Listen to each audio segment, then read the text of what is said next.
अस्सलामुअलैकुम and very good morning. राग लाहौर में आप सबको खुश आमदीद कहते हैं जनाब। हंसती मुस्कुराती और खूबसूरत सी सुबह के साथ मैं हूं मुनीबाज। सिर्फ इस उम्मीद और इस दुआ के साथ हमेशा की तरह आपकी खिदमत में हाजिर हैं जनाब कि आप लोग इस वक्त जहां कहीं भी होंगे ठीक ठाक होंगे, खुशबाश होंगे, अपना ख्याल रख रहे होंगे और अपने साथ साथ अपने चाहने वालों का भी ख्याल रखें, क्योंकि जनाब हम वापस आ चुके हैं, बल्कि मैं वापस आ चुकी हूँ।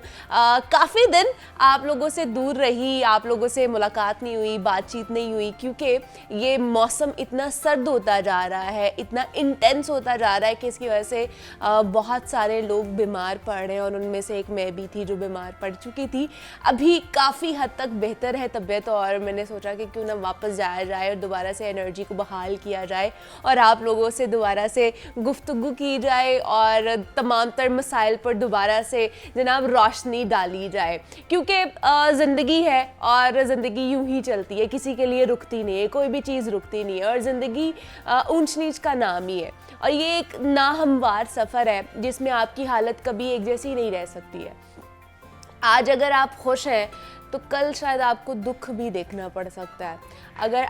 अगर दुख है तो कल को आपको सुख का दिन भी ज़रूर मिलेगा और ज़िंदगी ही है एक ऐसा खेल है जिसमें सुख और जो दुख है ना एक चेन में चलते हैं। मगर हमारा मसला ये है कि हम ज़िंदगी की इस बड़ी हकीकत को मानने से इनकार करते हैं। जब खुशी का वक्त होता है तो हम समझते हैं कि शायद जैसे गम तो कभी आएगा ही नहीं, और जब गम होता है तो इतने अफसरदा हो जाते हैं या इतने नाउमीद हो जाते हैं अपनी ज़िंदगी से कि शिकवा शिकायत पर उतर आते हैं और यही गुमान कर लेते हैं कि जैसे अब कोई अच्छा दिन आएगा ही नहीं। लेकिन ज़िंदगी हिम्मत मांगती है, सब्र मांगती है और इसमें तो कोई शक भी नहीं है, मगर इससे भी बढ़कर ये ज़रूरी होता है कि हम ये समझ लें और मान लें कि ज़िंदगी साकिन नहीं रहती है, एक जैसी नहीं रहती है।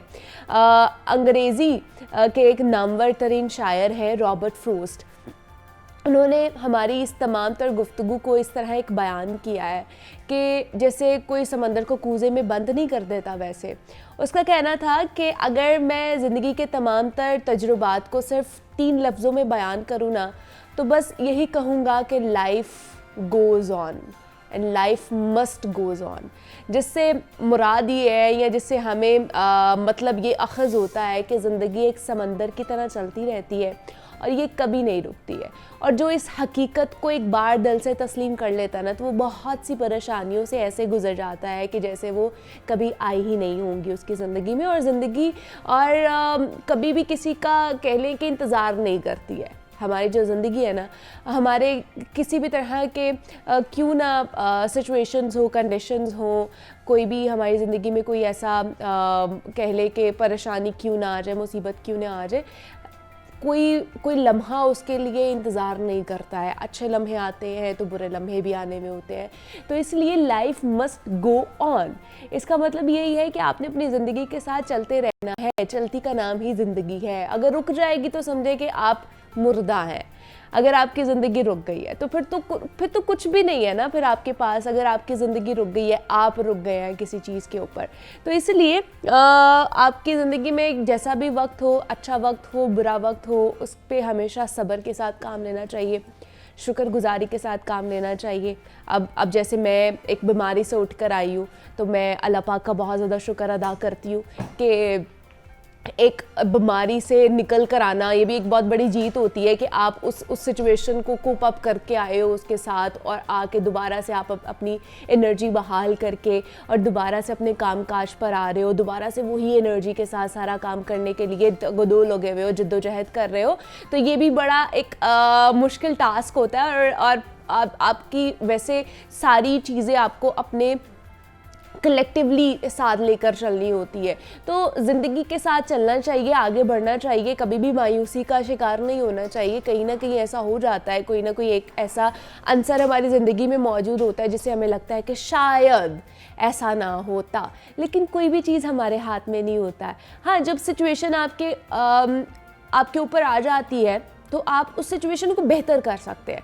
आप ये नहीं कह सकते कि शायद ये मेरे हाथ में था तो मैं सिचुएशन आने ही ना देती। अब जैसे मैं बीमार हुई थी तो मेरे हाथ में नहीं था बीमार होना, अगर मेरे हाथ में होता तो मैं क्यों ना अच्छे तरीके से और एहतियात बरतती, जिस तरह मैं रोज़ाना की बुनियाद पर आपको कहती कि एहतियात करें, बाहर जाएं, मास्क का इस्तेमाल करें, इतनी ठंड में ना बाहर जाएं, गर्म कपड़े ज़्यादा से ज़्यादा पहने। मैं भी यही एहतियात करती थी, लेकिन जब आपने बीमार होना है तब आपने बीमार होना है। जब आपके ऊपर कोई सिचुएशन आनी है, कोई मुसीबत आनी है, कोई परेशानी आनी है, तो वो आनी ही है।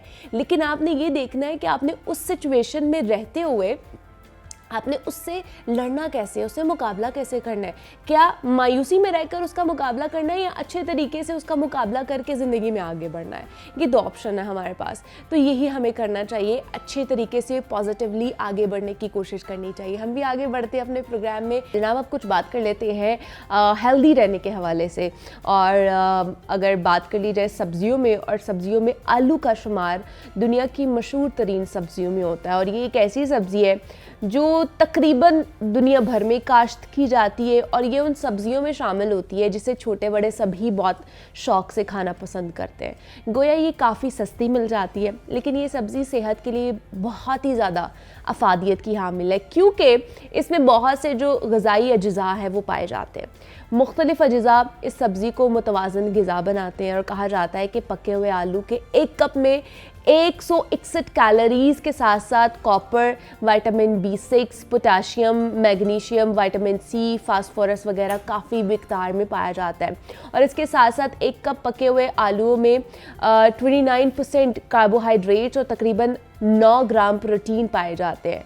और आलूओं के मुतालिक एक गलत फहमी भी पाई जाती है कि शायद ये मोटापे का सबब भी बनते हैं, इसलिए डाइटिंग करने वाले सबसे पहले आलू खाना छोड़ देते हैं।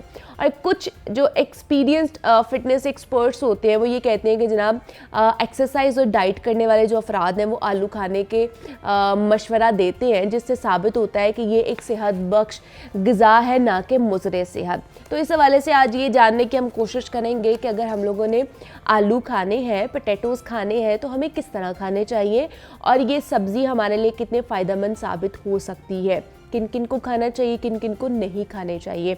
तो इस पर बात करने के लिए डॉक्टर शर्मीन यासीन हमारे साथ इन स्टूडियोज़ में मौजूद हैं, क्लिनिकल न्यूट्रिशनिस्ट एंड डाइटिशियन है। डॉक्टर शर्मीन, आपको वेलकम कहती हूँ जागो लाहौर में। कैसी हैं आप? Thank you so much. बिल्कुल ठीक, आप कैसी हैं? मैं भी बिल्कुल ठीक ठाक, अभी रिकवर हो के आई हूँ। और अभी आपको लग रहा होगा कि बहुत ज़्यादा फ्लू है और सारा कुछ है, हर कोई बीमार हो रहा है। सही है। तो आलू जो हर किसी को पसंद है, बच्चे खाते हैं, फ्राइज़ बहुत ज़्यादा शौक़ से खाए जाते हैं, आलू के पोटैटो फ्राइज़। तो आलू में क्या क्या ऐसी चीज़ें मौजूद है जो हमारी सेहत के लिए या हेल्दी पॉइंट ऑफ व्यू से अगर देखा जाए तो बहुत अच्छा है? बिल्कुल ऐसा ही आपने जिस तरह भी बात की है कि इसको बहुत ज़्यादा मिसकंसेप्शन जो है वो इसकी क्रिएट हो गई हुई है कि आलू खाने से जो है वो बहुत ज़्यादा हम मोटापे के शिकार हो जाएंगे। हालांकि ये देखना ज़्यादा ज़रूरी है कि आप आलू को बना किस तरह से रहे हैं, और आलू आप किस तरह से, किस प्रोसीजर से आप उसको कंज्यूम कर रहे हैं।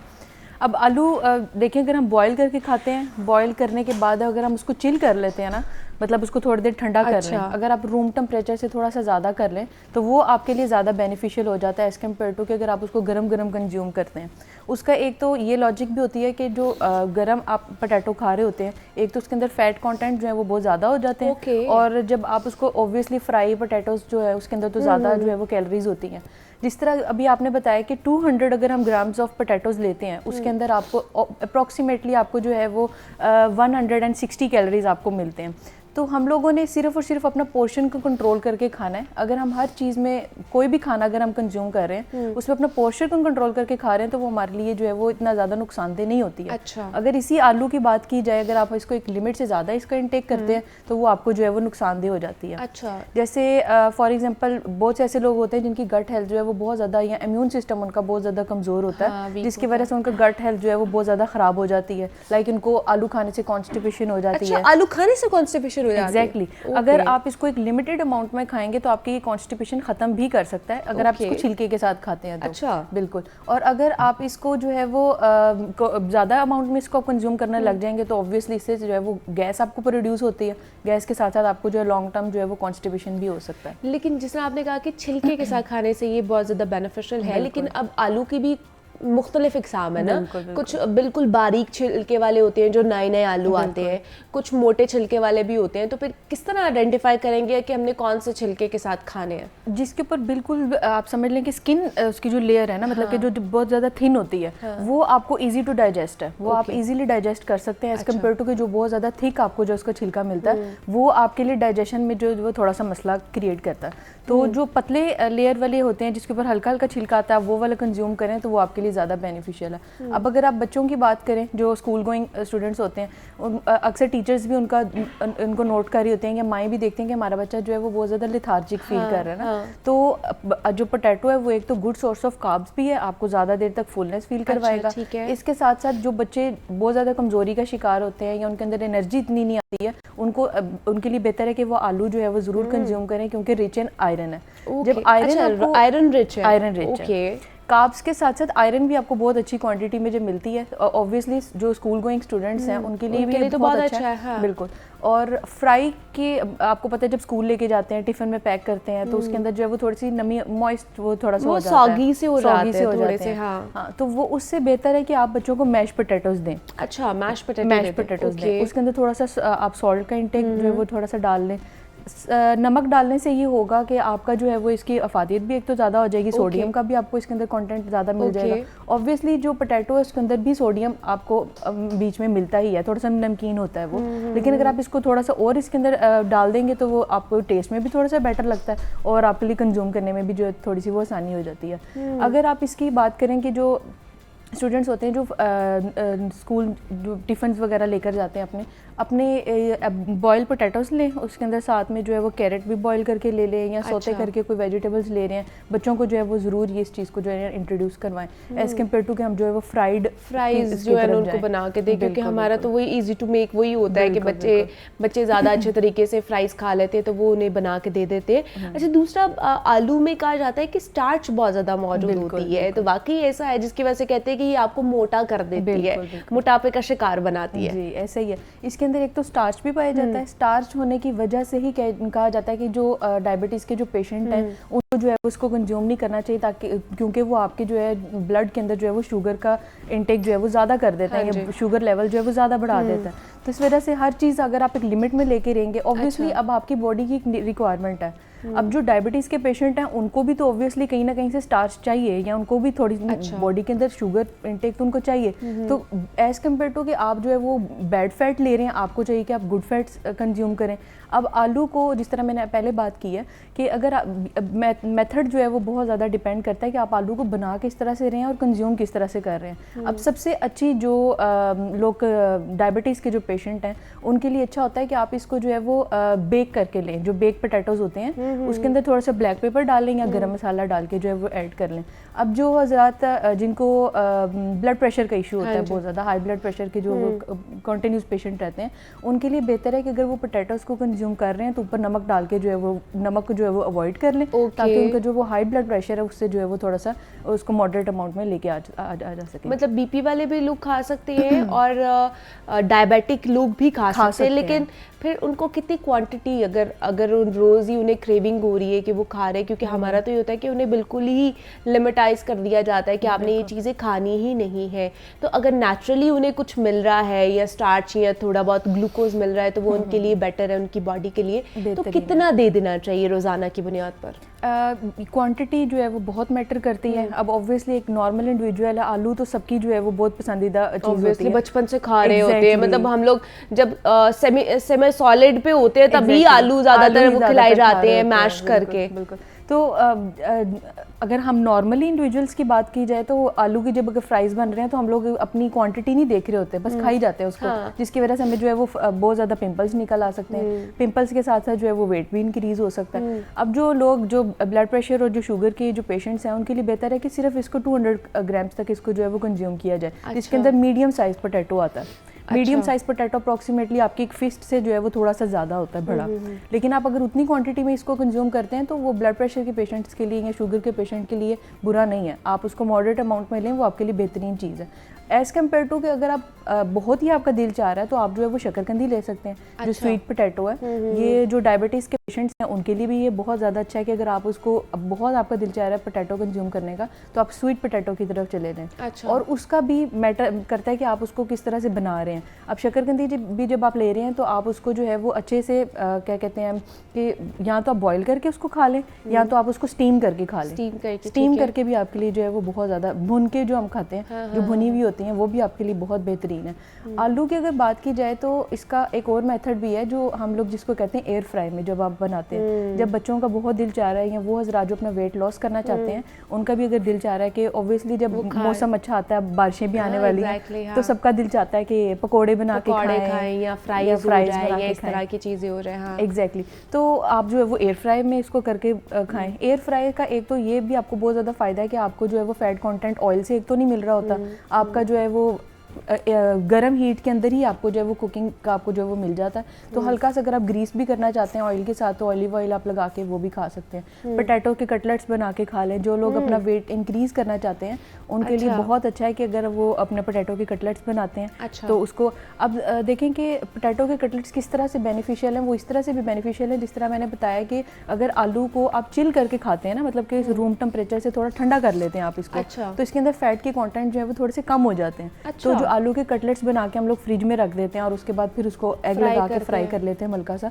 वो भी आपके लिए बेहतरीन है। अच्छा, मतलब अगर जैसे हमने फ्राई किए हैं, फ्राइज किए, तो उसको हम लोग गरम गरम खाएंगे तो इसका मतलब है कि उसका फैट कंटेंट ऑलरेडी ज़्यादा है, इसीलिए कहते हैं कि फ्राइज ना लेना, मतलब बहुत ज़्यादा फ्राइज ना लें। अगर आप पोटैटो कंज्यूम करना चाहते हैं तो थोड़ी सी चिल करके उसको खाएं। अच्छा, मतलब किसी भी फॉर्म में अगर आप पोटैटो कंज्यूम कर रहे हैं तो उसको चिल करके आप उसको खाएं। बिल्कुल, ओके, ताकि उसका जो फैट कंटेंट है वो थोड़ा सा लो हो जाए। बिल्कुल।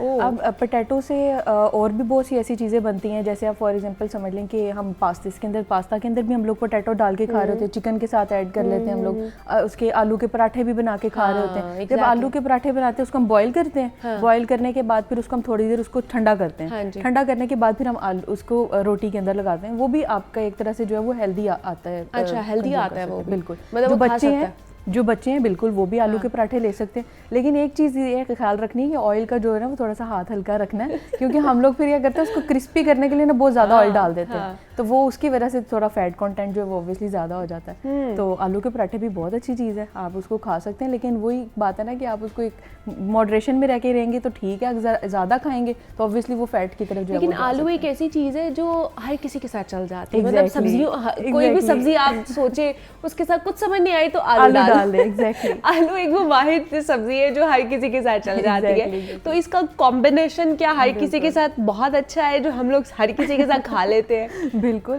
हर तकरीबन देखा जाए तो हर सब्जी के साथ ही आ जाती है, मटर के अंदर आलू, गाजर के अंदर आलू, लेकिन एक देखा जाए मेरे ख्याल में भिंडी के अंदर तो कोई आलू नहीं डालता। भिंडी आलू नहीं कभी पकाया। हाँ, एग्जैक्टली। लेकिन मैंने किसी को करेले आलू जो है वो खाते हुए देखा था, तो मैं बड़ा हैरान हुई। उसके अंदर उन्होंने कीमा डाला, करेले डाले और साथ में आलू डाल दी। मैंने कहा चलो मिक्स कर दी इन्होंने सब्जी। तो अच्छा है कि अगर आप इसको सब्जियों में भी ऐड करके खाते हैं तो वो भी आपके लिए बेहतर है कि एज कम्पेयर टू आप खाली भुजिया ही खाई जा रहे हैं। जब देखें आपको और जो मिल जाते हैं, जिस तरह फाइबर इंटेक जो है वो आपको ज़्यादा हो जाता है वेजिटेबल्स के साथ, लीफी ग्रीन वेजिटेबल जिस तरह आलू पालक है, मेथी के साथ आलू जो है वो डालते हैं, तो वो आपके लिए जो है वो बेहतरीन है, क्योंकि देखिए आपको एक तरह आयरन भी मिल रहा है, खाली जो है वो आप पोटैटो का ही इंटेक नहीं कर रहे हैं, आप साथ में वेजिटेबल्स भी कंज्यूम कर रहे हैं। वेजिटेबल्स में जो है वो आयरन भी आपको बहुत अच्छे मिकदार में मिल रहा है, पालक में आपको बहुत मिल रहा है, मेथी के अंदर जो है वो आपको रिच इन फोलेट है, मैग्नीशियम उसके अंदर अच्छी अमाउंट में मिल जाती है, तो वो आप इसको जो है वो वेजिटेबल्स के साथ जो है वो कंज्यूम कर सकते हैं।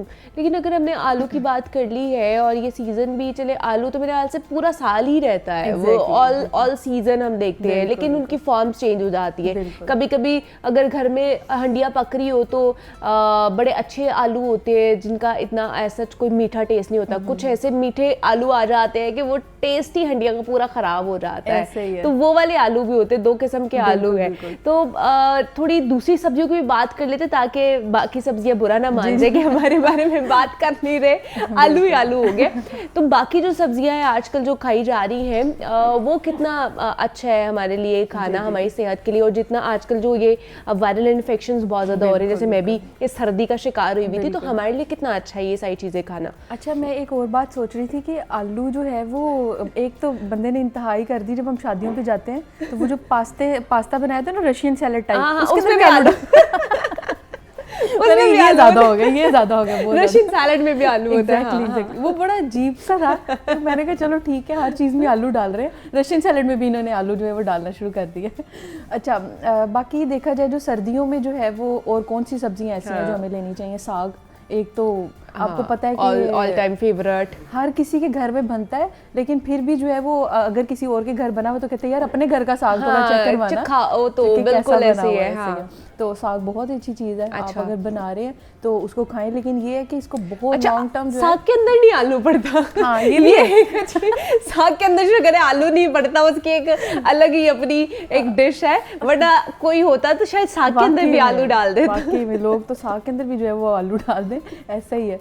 और अभी आहिस्ता आहिस्ता और भी याद आ जाएगी कि जैसे भिंडी में हमने बात की हाँ, कि भिंडी कि में उसमें नहीं डलता। हाँ। हाँ। और साग जो है वो बात की जाए तो इसमें भी काफ़ी अच्छी अमाउंट में आयरन आपको मिल जाता है। और साग एक तरह से इसलिए भी कंज्यूम की जाती है क्योंकि ये आपकी बॉडी के अंदर जो है वो एज ए इंसुलेटर के तौर पे भी काम करते हैं। आपकी जो बॉडी को जो है वो गर्माइश देने के लिए भी बहुत अच्छी चीज़ है साग के अंदर, क्योंकि जब हम इसको बना रहे होते हैं इसकी मेकिंग में देखा जाए तो देसी घी बहुत अच्छी क्वांटिटी में डलता है। और बहुत ज़्यादा ना डालें, लेकिन आप जो है इसको थोड़ा सा मॉडरेट रह के अगर आप इसमें डालते हैं, देसी घी भी डालते हैं तो वो बहुत ही अच्छी चीज़ है। अब वो जो इसके साथ रोटी हम खाते हैं डोडे की, जो हम कहते हैं या मकई की रोटी जो हम खा रहे होते हैं, डोडा जिसको बोलते हैं। अच्छा, वो भी जो है डोडा उसको बोलते हैं। अच्छा, ठीक है। तो वो भी बहुत ही अच्छी चीज़ है क्योंकि आपको पता है कि उसके अंदर भी अच्छी क्वांटिटी में जो है वो आपको सारी मिनरल्स और विटामिन्स मिल जाते हैं। तो पैक ऑफ जो है वो न्यूट्रिएंट्स जब आपको मिलते हैं तो वो साग के साथ अच्छी रह जाती है। और क्योंकि गर्मियाँ सर्दियाँ हैं अब, तो सर्दियों में जो है वो गोभी भी बहुत ही अच्छी चीज़ है। अगर जो लोग अपना वेट लॉस करना चाहते हैं या अपना जो मॉडरेट अपने हैप्पीली जो अपना हेल्दी वेट जो है वो अटेन करना चाहते हैं, उनके लिए अच्छा है कि वो गोभी का सूप बना के जो है ना वो पिएं सर्दियों में। बिल्कुल, गर्मियों में सूप का ये सीजन है तो आप पी सकते हैं मजे का बना के। बिल्कुल, जब आप सूप बना रहे हैं तो सूप के अंदर जो है वो थोड़ी सी गोभी ऐड डाल रहे हैं, ठीक है। बंद गोभी जो है वो भी बहुत ही अच्छी चीज़ है, अगर आप बंद गोभी डालते हैं तो उससे भी जो आपका वेट लॉस में जो है वो बहुत अच्छा बेनिफिट जो है वो देता है। ठीक है। और मटर डाल लें, ऐड कर लें। खाली जो हम लोग जिसके अंदर बहुत ज़्यादा जो है वो हम डाल रहे होते हैं ना, कॉर्नफ्लोर डाल देते हैं जिसकी वजह से उसको थिक कर रहे होते हैं हम, वो आपके लिए थोड़ा सा नुकसानदेह हो जाता है। लेकिन अगर आप वेजिटेबल्स का सूप बना के पीते हैं तो वो आपके लिए बहुत बहुत बेहतरीन। अच्छा, वो बेनिफिशियल है। और जिस तरह का ये मौसम भी चल रहा है कि बीमार हो रहे हैं सारे घर वाले, उनको ज्यादातर ये पीना चाहिए, सूप का इस्तेमाल करना चाहिए। बिल्कुल, सूप का इस्तेमाल से एक तो ये होगा ना कि जिन लोगों की चेस्ट रुकी हुई है, ये जिनको आजकल बहुत ज्यादा कफ हो रहा है और स्मोक भी बहुत ज्यादा हुई हुई है, तो उसकी वजह से जो है आपको गले को जो है वो थोड़ा सा आराम मिलेगा।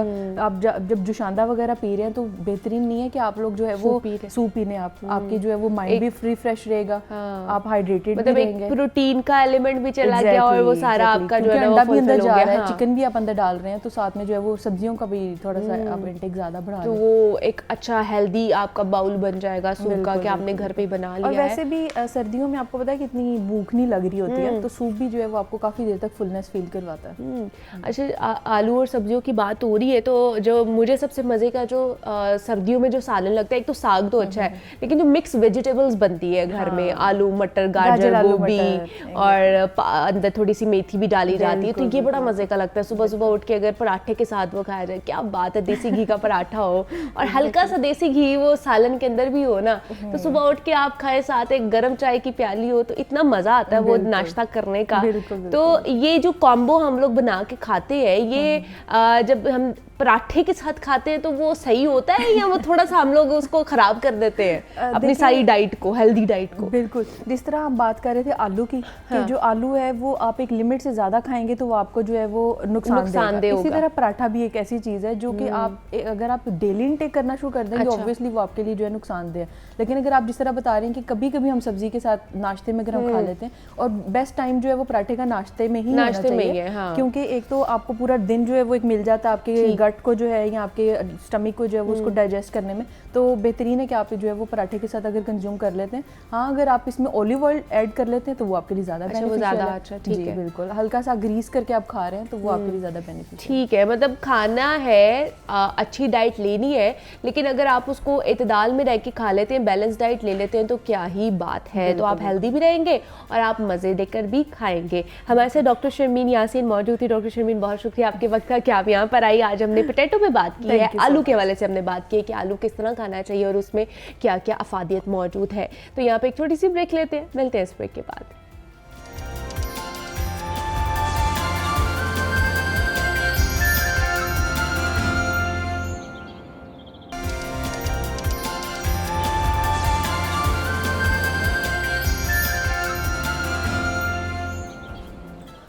वेलकम बैक टू जागो लाहौर। जनाब, जिस तरह पहले टॉपिक पर अपने एक्सपर्ट मेहमानों से हम बात कर रहे थे कि जनाब इस तरह की हमारी डाइटरी मॉडिफिकेशन होनी चाहिए, इस तरह की हमारी खाने पीने की आदत होनी चाहिए जिससे हमारा मोटापा ना बढ़े। मोटापा क्योंकि 100 बीमारियों की माँ होता है, और अगर आप मोटे हो जाते हैं तो सिर्फ ना कि वो आपको जिस्मानी तौर पर बहुत ज़्यादा फिज़िकली चैलेंज कर देता है, बल्कि मेंटली भी आप बहुत ज़्यादा डिस्टर्ब रहते हैं, आपकी स्किन ख़राब हो जाती है जनाब, आप अच्छे दिखते नहीं हैं। तो आज हमने मोटापे के हवाले से बात करनी है कि आजकल ऐसे प्रोसीजर्स चल रहे हैं कि आप ख़ुद को मज़ीद खूबसूरत बना सकते हैं, अपनी स्किन को मज़ीद और भी ज़्यादा ग्लूई कर सकते हैं। लेकिन जो हमारे फ़ैट आ जाता है, मुँह पे फ़ैट आ जाता है या बॉडी पे फ़ैट आ जाता है, क्या उसका कोई हल है या नहीं है? आज हमने उस पर बात करनी है, जिसको फ़ैट डिज़ोल्विंग प्रोसीजर्स कहा जाता है। तो ये फ़ैट डिज़ोल्विंग प्रोसीजर्स है क्या, इसको किस तरह किया जाता है, कौन ले सकते हैं ये प्रोसीजर्स, कौन नहीं ले सकते हैं, इस पर आज हमने डिटेल में बात करनी है। और दूसरा विंटर्स हैं, तो विंटर्स में भी हम किस तरह अपनी स्किन केयर रूटीन को बेहतर बना सकते हैं, इस पर भी बात करेंगे। तो हमारे साथ एज़ यूजुअल हमारी एक्सपर्ट मेहमान डॉक्टर कमल जावाद हमारे साथ इस वक्त मौजूद हैं स्टूडियोज़ में। क्लिनिकल जो है डर्मेटोलॉजिस्ट हैं, और हमेशा यहाँ पे जब भी आती हैं तो हमें बड़े अच्छे टिप्स दे के जाती हैं कि आपने और मैंने किस तरह अपनी स्किन को अच्छा बनाना है। तो डॉक्टर कमल, आपको वेलकम कहती हूँ जागो लाहौर में। कैसी हैं आप? बिल्कुल ठीक हूँ, अल्हम्दुलिल्लाह, thank you. Doctor Kamal, fat dissolving procedures मतलब इनके नाम से तो ये लग रहा है कि शायद हमारा जितना भी फ़ैट होगा डिज़ोल्व हो जाएगा और हम दोबारा से स्लिम हो जाएंगे। ऐसा ये है क्या? मतलब मोटे को अब हमने पतला भी कर लेना है, ये भी प्रोसीजर आ गया? एक्चुअली प्रोसीजर्स तो बहुत सारे आ गए, मोटे को पतला, पतले को मोटा, और अल्लाह ताला की बनाई हुई खूबसूरतियों में मज़ीद इजाफा। बेसिकली ये मेंटेनेंस होती है हमारी बॉडी की, जो with the passage of time, जैसे जैसे आप एज अप होते जाते हो, आपकी स्किन उस तरह से फ्रेश नहीं रहती, आपकी बॉडी में जो है वो फैट बढ़ती चली जाती है। लाइक कभी आप ध्यान नहीं करते, डाइट आपकी प्रॉपर नहीं होती, या कभी भी किसी भी वजह से ऐसा हो कि आपकी बॉडी के डिफरेंट हिस्सों से फैट झलकना शुरू हो जाती है, जिसकी वजह से आपकी बॉडी, जैसे हम कहते हैं ना, बेडोल हो गई है। लाइक कभी वो फेस आपका चबी हो, आपकी जॉ लाइन से चबी होना शुरू हो जाता है, आपकी ये जो बाजू हैं ये मोटे हो जाते हैं, उसके अलावा फ्लैंक्स हैं, आपके बटक्स हैं, थाइज हैं, लाइक आपकी बॉडी पूरी ही बेडोल हो जाती है। सो अगर आपका वेट कम भी है, देखिए वेट बढ़ना और फैट का बॉडी से बाहर आना, लाइक ये तो डिफरेंट चीज़ें आप उससे ले सकते हो। ऐसा नहीं है कि फ़ैट अगर है तो बंदा ज़रूरी है कि बहुत ज़्यादा मोटा ही होगा। समटाइम क्या होता है, आप स्लिम स्मार्ट होते हो बट आपकी बॉडी में कहीं कहीं से फैट आ जाती है और वो फिर आपको बेढंगा कर देती है। सो खूबसूरती देखें, वजूद ज़न से भी तस्वीर कायनात में रंग है, लेकिन मेल्स के लिए भी आज के लिए उतना ही ज़्यादा ज़रूरी है कि वो अपनी बॉडी को फिट रखें। एक आजकल फिटनेस ऑब्वियसली हर एक का राइट है, और चाहे वो यंगस्टर्स हों, चाहे वो ओल्ड एज, बल्कि जैसे जैसे हम एज अप होते जाते हैं हमें अपनी बॉडी का ज़्यादा ख्याल रखने की ज़रूरत होती है, क्योंकि उससे पहले सब कुछ नेचुरल हो रहा होता है। हम खा पी भी रहे होते हैं, इतना असर नहीं करता, हमारी बॉडी वर्कअप होता है, मूव करते रहते हैं, लेकिन जैसे जैसे आप एज अप होते हैं हम देखते हैं आप स्लो डाउन हो जाते हैं, ज़रा उतनी एक्टिविटी नहीं रहती।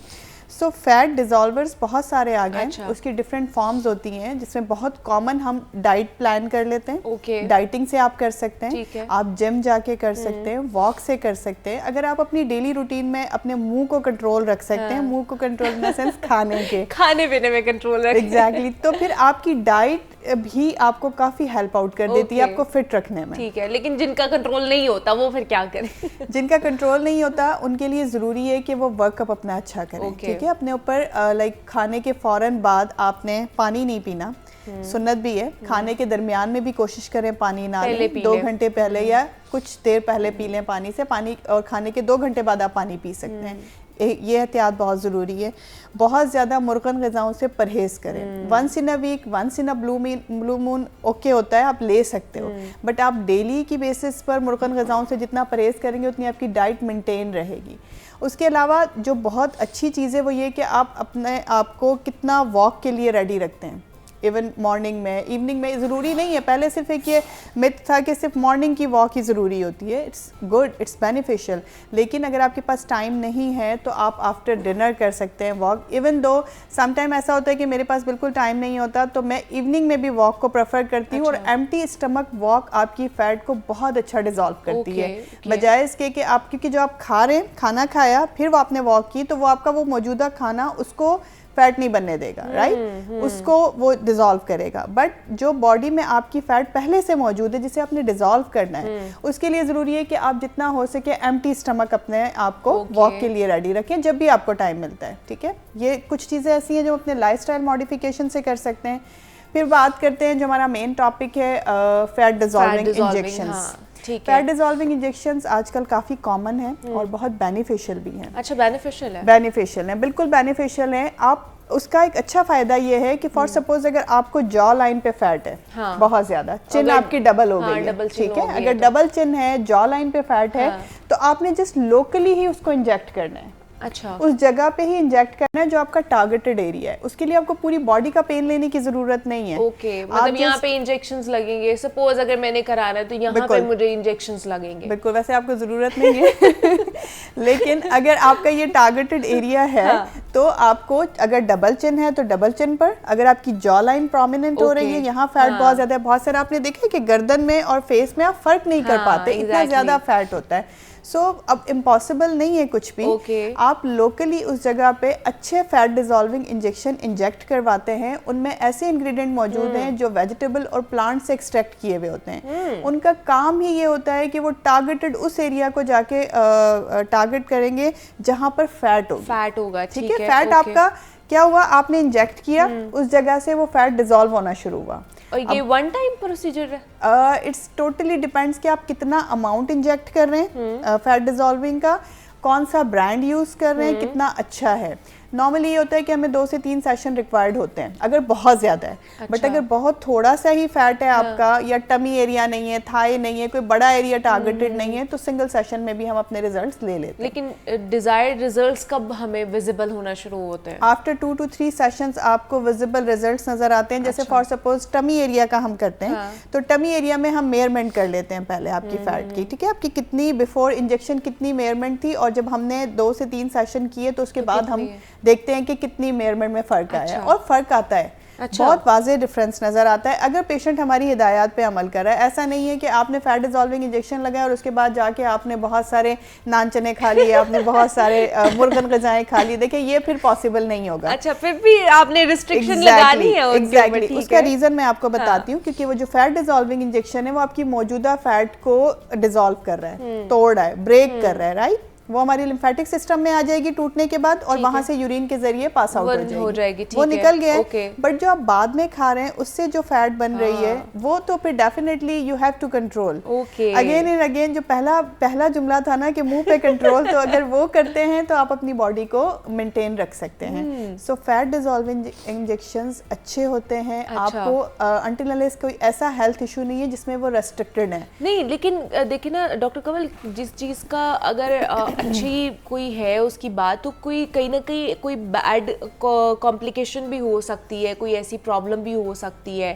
एडवांटेजेस है तो डिसएडवांटेजेस भी होते हैं, तो इसके कहीं ना कहीं तो कॉम्प्लिकेशंस भी आ सकती हैं किसी लोगों को। एक्चुअली मुनीबा, इसका अगर हम इंजेक्शन उसी साइड पर अगर हम इंजेक्शन लगा रहे हैं, फौरी तौर पे हमें क्या क्या साइड इफेक्ट्स देखने में आ सकते हैं। नंबर 1, वहाँ रेडनेस हो सकती है, स्वेलिंग हो सकती है, क्योंकि कुछ इंजेक्शंस हमारे ऐसे होते हैं जो थोड़े थिक होते हैं, ठीक है। तो जब वो इंजेक्ट करते हैं तो उस जगह पर उसको डिसॉल्व होने में थोड़ा टाइम लगता है, तो वो लोकली स्वेलिंग हो सकती है, रेडनेस हो सकती है, आपको टिंगलिंग सेंसेशन जैसे जलन हो रही है, ये कॉमन चीज़ है, और जो 1 या 2 दिन में 24 आवर्स से लेके 48 आवर्स तक वो रिजॉल्व हो जाती हैं। अच्छा। ऐसा कोई प्रॉब्लम एज सच नहीं होता कि वो कोई मेजर किसी भी साइड इफेक्ट की तरफ जाए। Major side effect fat dissolving injections का एज सच नहीं होता अंटिल अनलेस कि आपकी टेक्निक ठीक ना हो, आपने टारगेटेड एरिया को प्रॉपरली चूज ना किया हो, ठीक है, आप गलत तरह से इंजेक्ट कर रहे हो, वही अगेन टेक्निक अगर आपकी गलत है तो आपको जो है वो कोई ना कोई साइड इफेक्ट ऐसा आ सकता है जो आपकी उस जगह को ब्रूज करवा सकता है, रेडनेस परमानेंट करवा सकता है, स्वेलिंग हो सकती है, पेन ज़्यादा हो सकता है। सो प्रॉपर टेक्निकल बंदा चूज़ करें, डर्मेटोलॉजिस्ट के पास जाएं, और कोई भी आपने जो प्लान चूज करना है उसमें आपकी पूरी हेल्थ हिस्ट्री उनके पास होनी चाहिए। अच्छा, लाइक आप परफेक्टली ऑल राइट हैं, आपकी लैब्स हुई हुई हैं, कोई ऐसा आपको डिफॉर्मिटी, कोई ऐसा प्रॉब्लम नहीं है जिसकी वजह से वो नॉर्मली हमें इसमें कोई मेजर डिजीजेस के नाम नहीं ले सकती कि जी ये हैं तो नहीं करवा सकते। अच्छा, ठीक है, करवा सकते हैं, मोस्टली लोग करवाते हैं और उनको फर्क भी पड़ता है। लाइक हमारी अपनी डेली की प्रैक्टिस में ऐसे बहुत सारे लोग हैं जिनको चिन में, जॉ में, टमी में, थाइज में इवन वो लगवाते हैं। लिपोसेक्शन से हम इसे वो कंपेयर नहीं कर सकते, बट बिकॉज वो एक लाइपोसेक्शन एक सर्जरिकल प्रोसेस है, राइट? उसमें पेशेंट ऑपरेशन के नाम से ही डर जाता है। तो ये एक लोकली होने वाला प्रोसीजर है, डाउन टाइम कोई नहीं है। अच्छा। आपने जस्ट करवाया और आप अपने काम पे वापस जा सकते हैं। लाइक आप लंच टाइम में आके भी करवा रहे हैं तो आप अपने काम पे वापस जा सकते हैं। लेकिन ये एक्सपेंसिव है?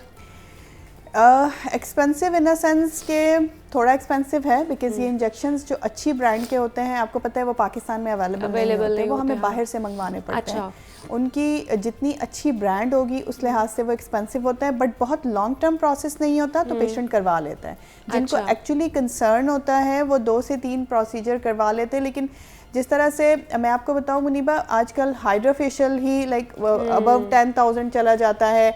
इस तरह की छोटी छोटी चीज़ें हैं, लेज़र हेयर रिमूवल है, इस तरह मतलब आजकल हर चीज़ 5,000 10,000 से बढ़कर ही होती है। तो ये इतनी ही रेंज में 10 to 20 की रेंज में आपको 1 सेशन आता है। अच्छा, सो इतना एक्सपेंसिव नहीं है। आई नो बहुत सारे लोगों के लिए इट्स प्रॉब्लमेटिक कि वो 10 to 20,000 पर सेशन, और हम ये 10 डेज में अगर ज़्यादा टारगेटेड एरिया है, ज़्यादा फैट है तो 10 to 15 डेज में रिपीट करते हैं। अच्छा, रिपीट करते हैं। और इसका मतलब अगर एक लिए सेशन, 2 लिए सेशन, तो इसका जो कह लें कि असर है वो कितनी देर तक रहेगा? 6 महीने, 1 साल, या 3 महीने, 2 महीने ही सिर्फ रहेगा? 2 to 6 years इसका असर रहता है। अच्छा, 2 से 6 साल? 6 साल तक। 2 से 6 साल। लेकिन ये देखें 2 से 6 साल असर इसलिए रहता है क्योंकि अगर आपने अपनी डाइट मेंटेन की हुई है, आपने अपने आप में मतलब वर्कलोड भी रखा हुआ है, आप मूव ऑन भी कर रहे हैं, आपने अपनी एक्टिविटीज़ भी रखी हुई है। ऐसा बिल्कुल नहीं है कि आपने अपनी एक्टिविटीज़ रखी नहीं है, आप डाइट भी वही खा रहे हैं जो आपको पसंद आती है, लाइक आप चूजी नहीं हो रहे हैं, तो फिर कोई फायदा नहीं है। फायदा नहीं है। मैंने पहले ही उसकी थ्योरी बता दी, थोड़ा सा उसका प्रोसीजर बता दिया है कि उसमें मैकेनिज्म ही यही है कि वो आपको मौजूदा फैट जरूर बर्न करेगा, बट जो आने वाला फैट है उसे आपने कंट्रोल करना है। सो कभी कभी हमारे लिए स्टबन फैट बहुत टारगेटेड हो जाता है ना, वो निकालना ही मुश्किल हो जाता है। टमी स्टक हो जाती है, ये बाजू आपके स्टक हो जाते हैं, डबल चिन स्टक हो जाती है। हम कहते हैं किसी तरह ये खत्म हो, बाद में हम मेंटेन कर लेंगे।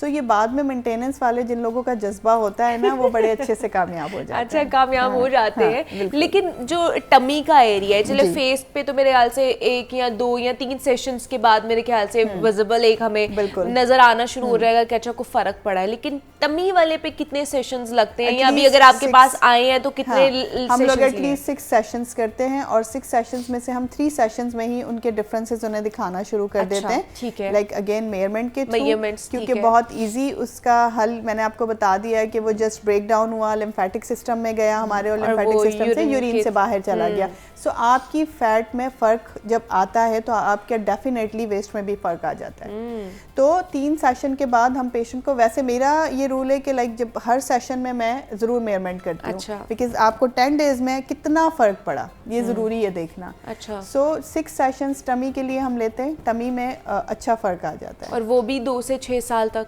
जी बिल्कुल, वो भी 2 से 6 साल तक, बट अगेन अगर आप उसे मेंटेन कर रहे हैं तो। डॉक्टर कंवल, क्योंकि एक तो पानी नहीं हम लोग पीते हैं, ऊपर से ड्राइनेस बहुत ज़्यादा हो रही होती है, तो किस तरह कर सकते हैं विंटर्स में ग्लोई स्किन अचीव? उसके लिए बहुत इजी है। पानी तो डेफिनेटली देखिए वो प्रायोरिटी पे होना चाहिए ना। आप थोड़ा सा इंटेक अपना बढ़ा लें पानी का। अच्छा। दिल नहीं भी करता, लेकिन ये कि पानी अगर आप पी लेते हैं तो उससे आपका इंटरनल जो मॉइस्चराइजर आपकी बॉडी है वो होती रहती है ना।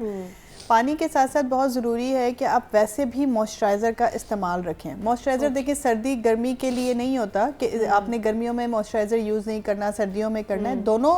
दोनों जो वेदर्स होते हैं उसमें ख़ास तौर पे ख्याल रखें कि अपनी बॉडी को अपने डेली बेसिस पे 3 से 4 मरतबा, लाइक आप सुबह उठ रहे हैं, वॉश किया अपना फेस, आपने मॉइस्चराइज़र ज़रूर अप्लाई करना है। ठीक है। आप वज़ू कर रहे हैं, हर वज़ू के बाद आप कोशिश करें कि मॉइस्चराइज़र ज़रूर अप्लाई करें। जिस तरह मैं सन ब्लॉक पे एम्फसाइज़ करती हूँ बहुत ज़्यादा कि सन ब्लॉक आपके लिए कंपल्सरी है। सन ब्लॉक आपने यूज़ करना है, चाहे आप घर में रहें, घर से बाहर जाएँ, घर से बाहर नहीं जा रहे, आप घर में बैठ के अपना काम कर रहे हैं, या घर में अपनी जो हाउसवाइफ्स होती हैं वो डेली रूटीन का काम करिए, तो भी सन ब्लॉक आपके लिए कंपल्सरी है। तो आप ऐसा इस वेदर में ख़ास तौर पे, क्योंकि स्किन के ग्लो के लिए ज़रूरी है कि वो अच्छी तरह से हाइड्रेट हुई हुई है। और हाइड्रेट के लिए ज़रूरी है कि पानी पूरा होना चाहिए बॉडी में आपकी, नंबर 1। नंबर 2, अगर आपकी स्किन ड्राई है, इस वेदर में देखिए अच्छों की स्किन ड्राई हो जाती है, लेकिन जिनकी नॉर्मल भी होती है उनकी भी ड्राई हो जाती है, जिनकी ऑयली होती है उनकी भी नॉर्मल से ड्राई की तरफ रहती है। सो मॉइस्चराइज़र लगाने से आपको ये एज हासिल होगा कि आपकी स्किन अच्छे से हाइड्रेट रहेगी, नंबर 1। नंबर 2, उसमें रिंकल्स जल्दी नहीं आएंगे। ड्राई स्किन का सबसे जो ख़राब मैं कहूँ नुकसान है जो सबसे ज़्यादा, वो ये है कि आपकी स्किन एज ज़्यादा नजर आती है। और वो क्यों आती है? ड्राई होने की वजह से। तो इसलिए आप लोगों ने मॉइस्चराइज अच्छा करना है। मॉइस्चराइज अच्छा करना है। आपने सन ब्लॉक भी कोई ऑयल बेस्ड यूज करें। आपने सबसे पहले मॉइस्चराइजर लगाना है। सन ब्लॉक काफी तरह के आते हैं, ड्राई आते हैं, ऑयल बेस्ड आते हैं, ट्रांसपेरेंट आते हैं, थोड़ा सा फाउंडेशन टिंटेड वाले आते हैं। तो आपने अपनी स्किन के अकॉर्डिंगली सन ब्लॉक का इस्तेमाल करना है। अगर आप ये चीजें वाइजली चूज करेंगे, अक्लमंदी से आप अपनी स्किन का ख्याल रखते हुए चूज करेंगे, तो आपकी स्किन ग्लोई नजर आएगी। अच्छा, जैसे टोटके हम लोग करते हैं ना, तो आजकल फ्लेक्सीड जेल जो है ना वो बहुत ज़्यादा हुई हुई है। सोशल मीडिया पे भी हर कोई उसका जेल बना के और मास्क बना के यूज़ कर रहा है। क्या ये अच्छा है हमारी स्किन के लिए? एक्चुअली अच्छा होता है, लेकिन अगेन मैं वही कहूँगी कि हर स्किन को ये इसलिए भी सूट नहीं करता क्योंकि किसी किसी की स्किन में लगाने के बाद इरिटेशन शुरू हो जाती है, अच्छा, रेडनेस हो जाती है। अगर आप लगाते रहते हैं पहले से ही, मेरी बात से पहले ही आप लोग उसे यूज़ करें, तो आप उसे अपनी डेली रूटीन में यूज़ कर सकते हैं। आपको कोई साइड इफेक्ट नहीं है, बिकॉज ये जितनी भी ऐसी हर्बल चीज़ें होती हैं वो आपको बेनिफिट देती हैं। जैसे एलोवेरा को आपको पता है काफ़ी अरसे से काफ़ी हाइप क्रिएट है कि एलोवेरा आप सर में भी लगा सकते हैं, एलोवेरा आप खा भी सकते हैं, लाइक आपके जॉइंट्स के लिए बहुत अच्छा होता है। एलोवेरा आप फेस पे डेली रूटीन में लगा सकते हैं। वो ना सिर्फ आपकी स्किन को टाइट रखता है बल्कि आपकी स्किन को मॉइस्चराइज भी रखता है। और नंबर 3, आपकी स्किन से पिंपल्स और ये जितने भी डस्ट पार्टिकल्स होते हैं उन्हें भी रिमूव कर देता है। सो ये हर्बल चीज़ें, हल्दी आप अपनी डेली रूटीन में यूज कर सकते हैं। कैसे डिफरेंट तरीकों से लोग लगाते हैं, कोई बेसन में मिला के लगाता है, कोई दही में मिला कोई दही में, कोई दूध में मिला के, लाइक ये डिफरेंट ऐसी चीजें हैं हर्बल जो अल्लाह पाक ने हमारे किचन में ही रख दी हैं। और अगर आप अपनी डेली रूटीन में अपनी रखेंगे तो वो आपका मतलब बहुत पॉकेट फ्रेंडली भी हो जाएगा और वो आपको फायदे भी देंगे। नुकसान इनका सच नहीं है। तो मतलब यूज कर सकते हैं बिल्कुल कर सकते लेकिन ये देख लें कि आपको उसका कोई रिएक्शन तो नहीं हो रहा, और अगर एक दफा हो गया तो फिर उसको छोड़ उसका टेस्ट करने का ये कि आप डायरेक्ट फेस पे ना अप्लाई करें, आप उसे अपनी एल्बो पे लगा के चेक करें। आप उसे 10 से 15 मिनट कोई भी आप कुछ भी मिक्सचर कोई भी नई चीज तैयार करें, आप उसे एल्बो पे लगा लें, आपको पता चल जाएगा कि वो आपने लगाना है कि नहीं लगाना। तो घर में छोटी छोटी चीज़ें करते रहा करें, लेकिन ज़्यादा से ज़्यादा पानी पिए, हाइड्रेशन का ख्याल रखें, मॉइस्चराइज़र का ख्याल रखें और सनस्क्रीन का ज़रूर आप लोगों ने ख्याल रखना है, तभी आप अपनी ग्लोई स्किन जो है ना वो अचीव कर सकते हैं। हमारे साथ डॉक्टर कंवल जवाद मौजूद थी। डॉक्टर कंवल, बहुत शुक्रिया आपके वक्त का कि आप यहाँ पर आई और फैट डिजॉल्विंग इंजेक्शंस के वाले से बात की है। विंटर स्किन किस तरह बेहतर कर सकते हैं हम उसको, उस पर बात की है। यहाँ पे एक छोटी सी ब्रेक लेते हैं, मिलते हैं इस ब्रेक के बाद।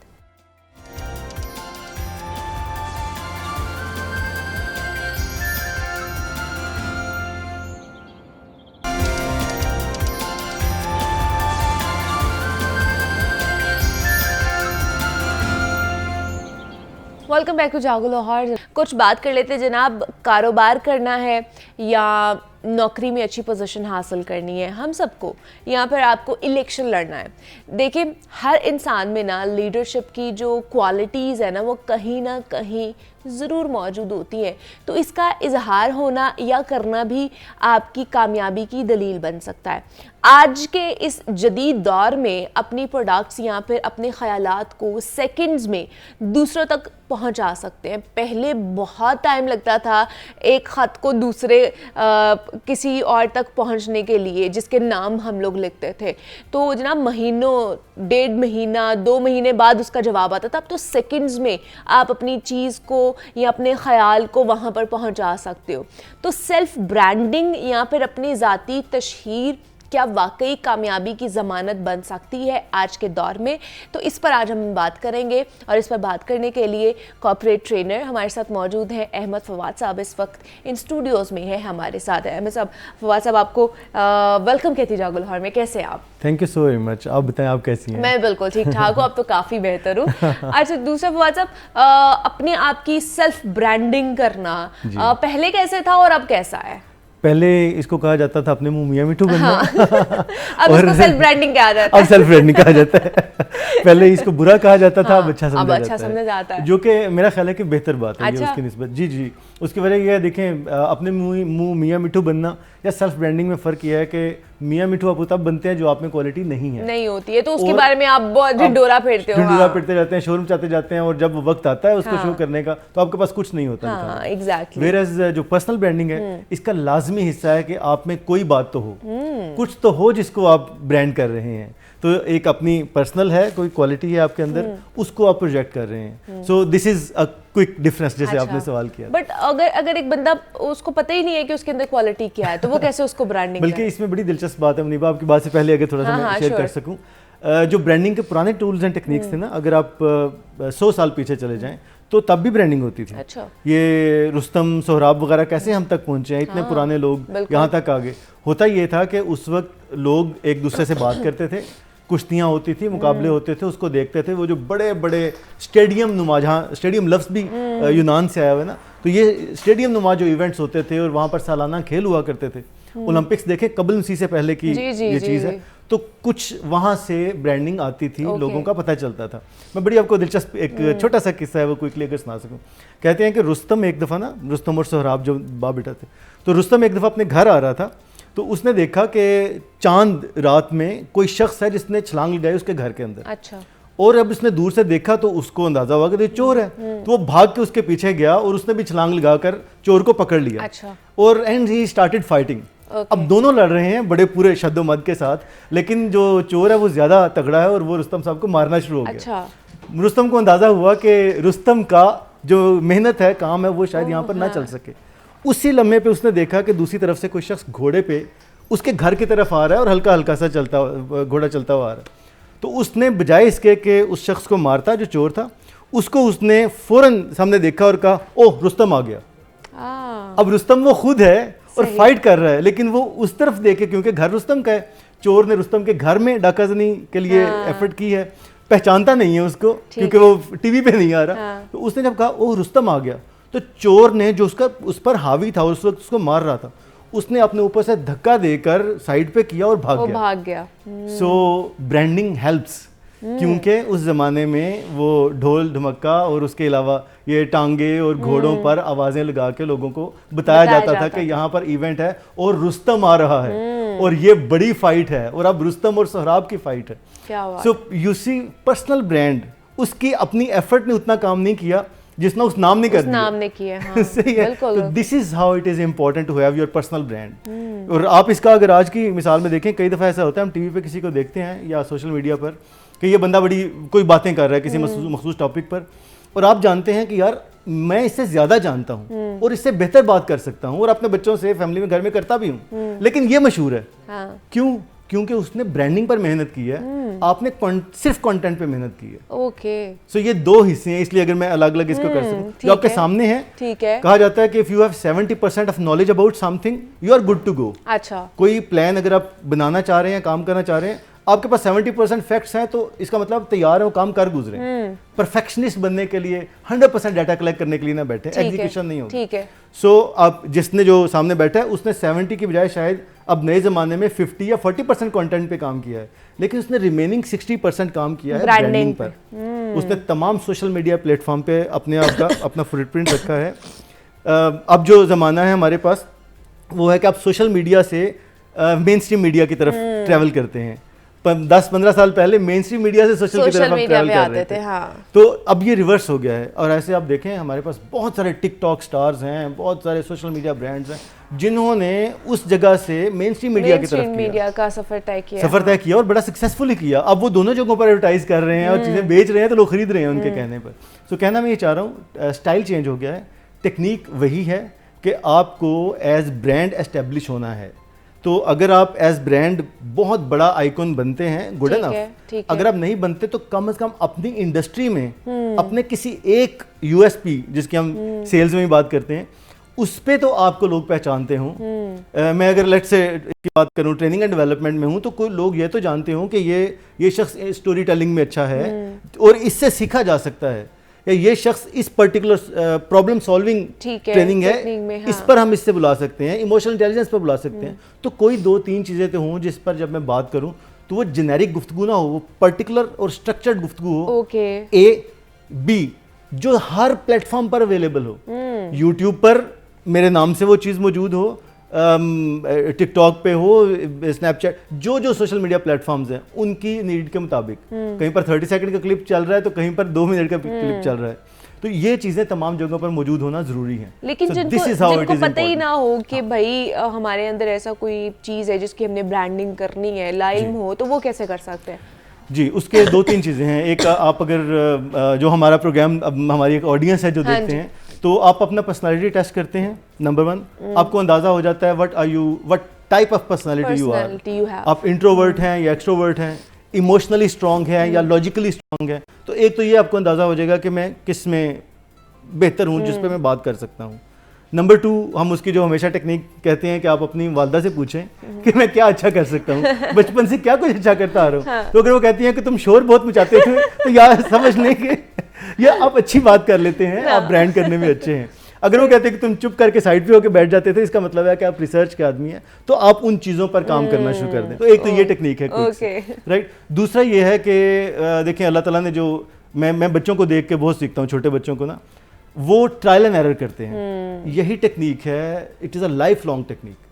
अब चूंकि इनोवेशन का ज़माना है, आप देखें, इंसान ने कहा जाता है कि जो पहले 2000 सालों में तरक्की की है, हाँ जी, अगले इन 23 सालों में उस तरक्की को 3 से मल्टीप्लाई किया है। इतनी क्विक हो गई है। लेकिन ये वाली टेक्निक के आप ट्रायल एंड एरर करते हैं, हिट एंड ट्रायल करते हैं, वो रहेगी ऐसी। अच्छा। ये जिबिली है। तो दैट इज़ वाई आपको अगर लगता है, लेट से मुझे एक लगता है कि एक टॉपिक पे मैं बहुत अच्छी बात कर सकता हूँ, मैं उस पर बात करूँ और फिर रेलेवेंट कंटेंट देखूं कि क्या मुझसे बेहतर बात हुई है, पढ़ूं मुझसे बेहतर बात हुई है। अगर हुई है तो फिर मैं अपने कंटेंट को उन तमाम बड़े लोगों की बात के साथ ऐड करके, अपना नाम लगाए बगैर उनका रेफरेंस दे करके, शेख सादी ने ये कहा, मौलाना रूमी ने कहा, बिल गेट्स ने ये कहा, और रिलायबल फैक्ट्स के साथ मैं अगर शेयर करता हूँ तो मेरी बात में जान पैदा हो जाएगी। सो मैं फिर दोबारा से अगर उसको करता हूँ तो ज़्यादा बेहतर गुफ्तगू होगी। So this is how you improve. तो अगर आपको नहीं मालूम कि आप किस में अच्छे हैं, तो जो 2-3 चीज़ें आपके जहन में आती हैं, जो आप बचपन से ट्राई करते रहें, start talking about it. Okay, मुसलसल start branding yourself about it. बस ये ख्याल रखें कि जब आप एज ब्रांड एस्टेब्लिश होना चाह रहे हैं तो आपका कोई नेगेटिव कंटेंट नहीं आना चाहिए। क्योंकि आप देखें, मैं अखबार में बहुत सालों से लिख रहा हूँ, टीवी पर भी कह रहा हूँ, यहाँ पर एक खास एडिटोरियल पॉलिसी होती है। हम बात करते हैं पहले कि इस मौजू पर बात करनी है, इस तरह बात करनी है, हाँ। और उस पर मैं अचानक आउट ऑफ नोवेयर अगर अपनी तरफ से कोई फजूल बात कर भी दूं तो आपके पास वो चेक है 8 सेकंड 10 सेकंड का, कि आप कट कर देंगे, वहीं पे ड्रॉप करके मुझे उठा देंगे कि भाईजान खत्म हो गया, सो योर टाइम्स अप। लेकिन once you are on social media, आप खुद उसकी एडिटोरियल पॉलिसी डिजाइन करेंगे, तो फिर आपको कोई नहीं रोकेगा कि ये बात ना करें, ये करें।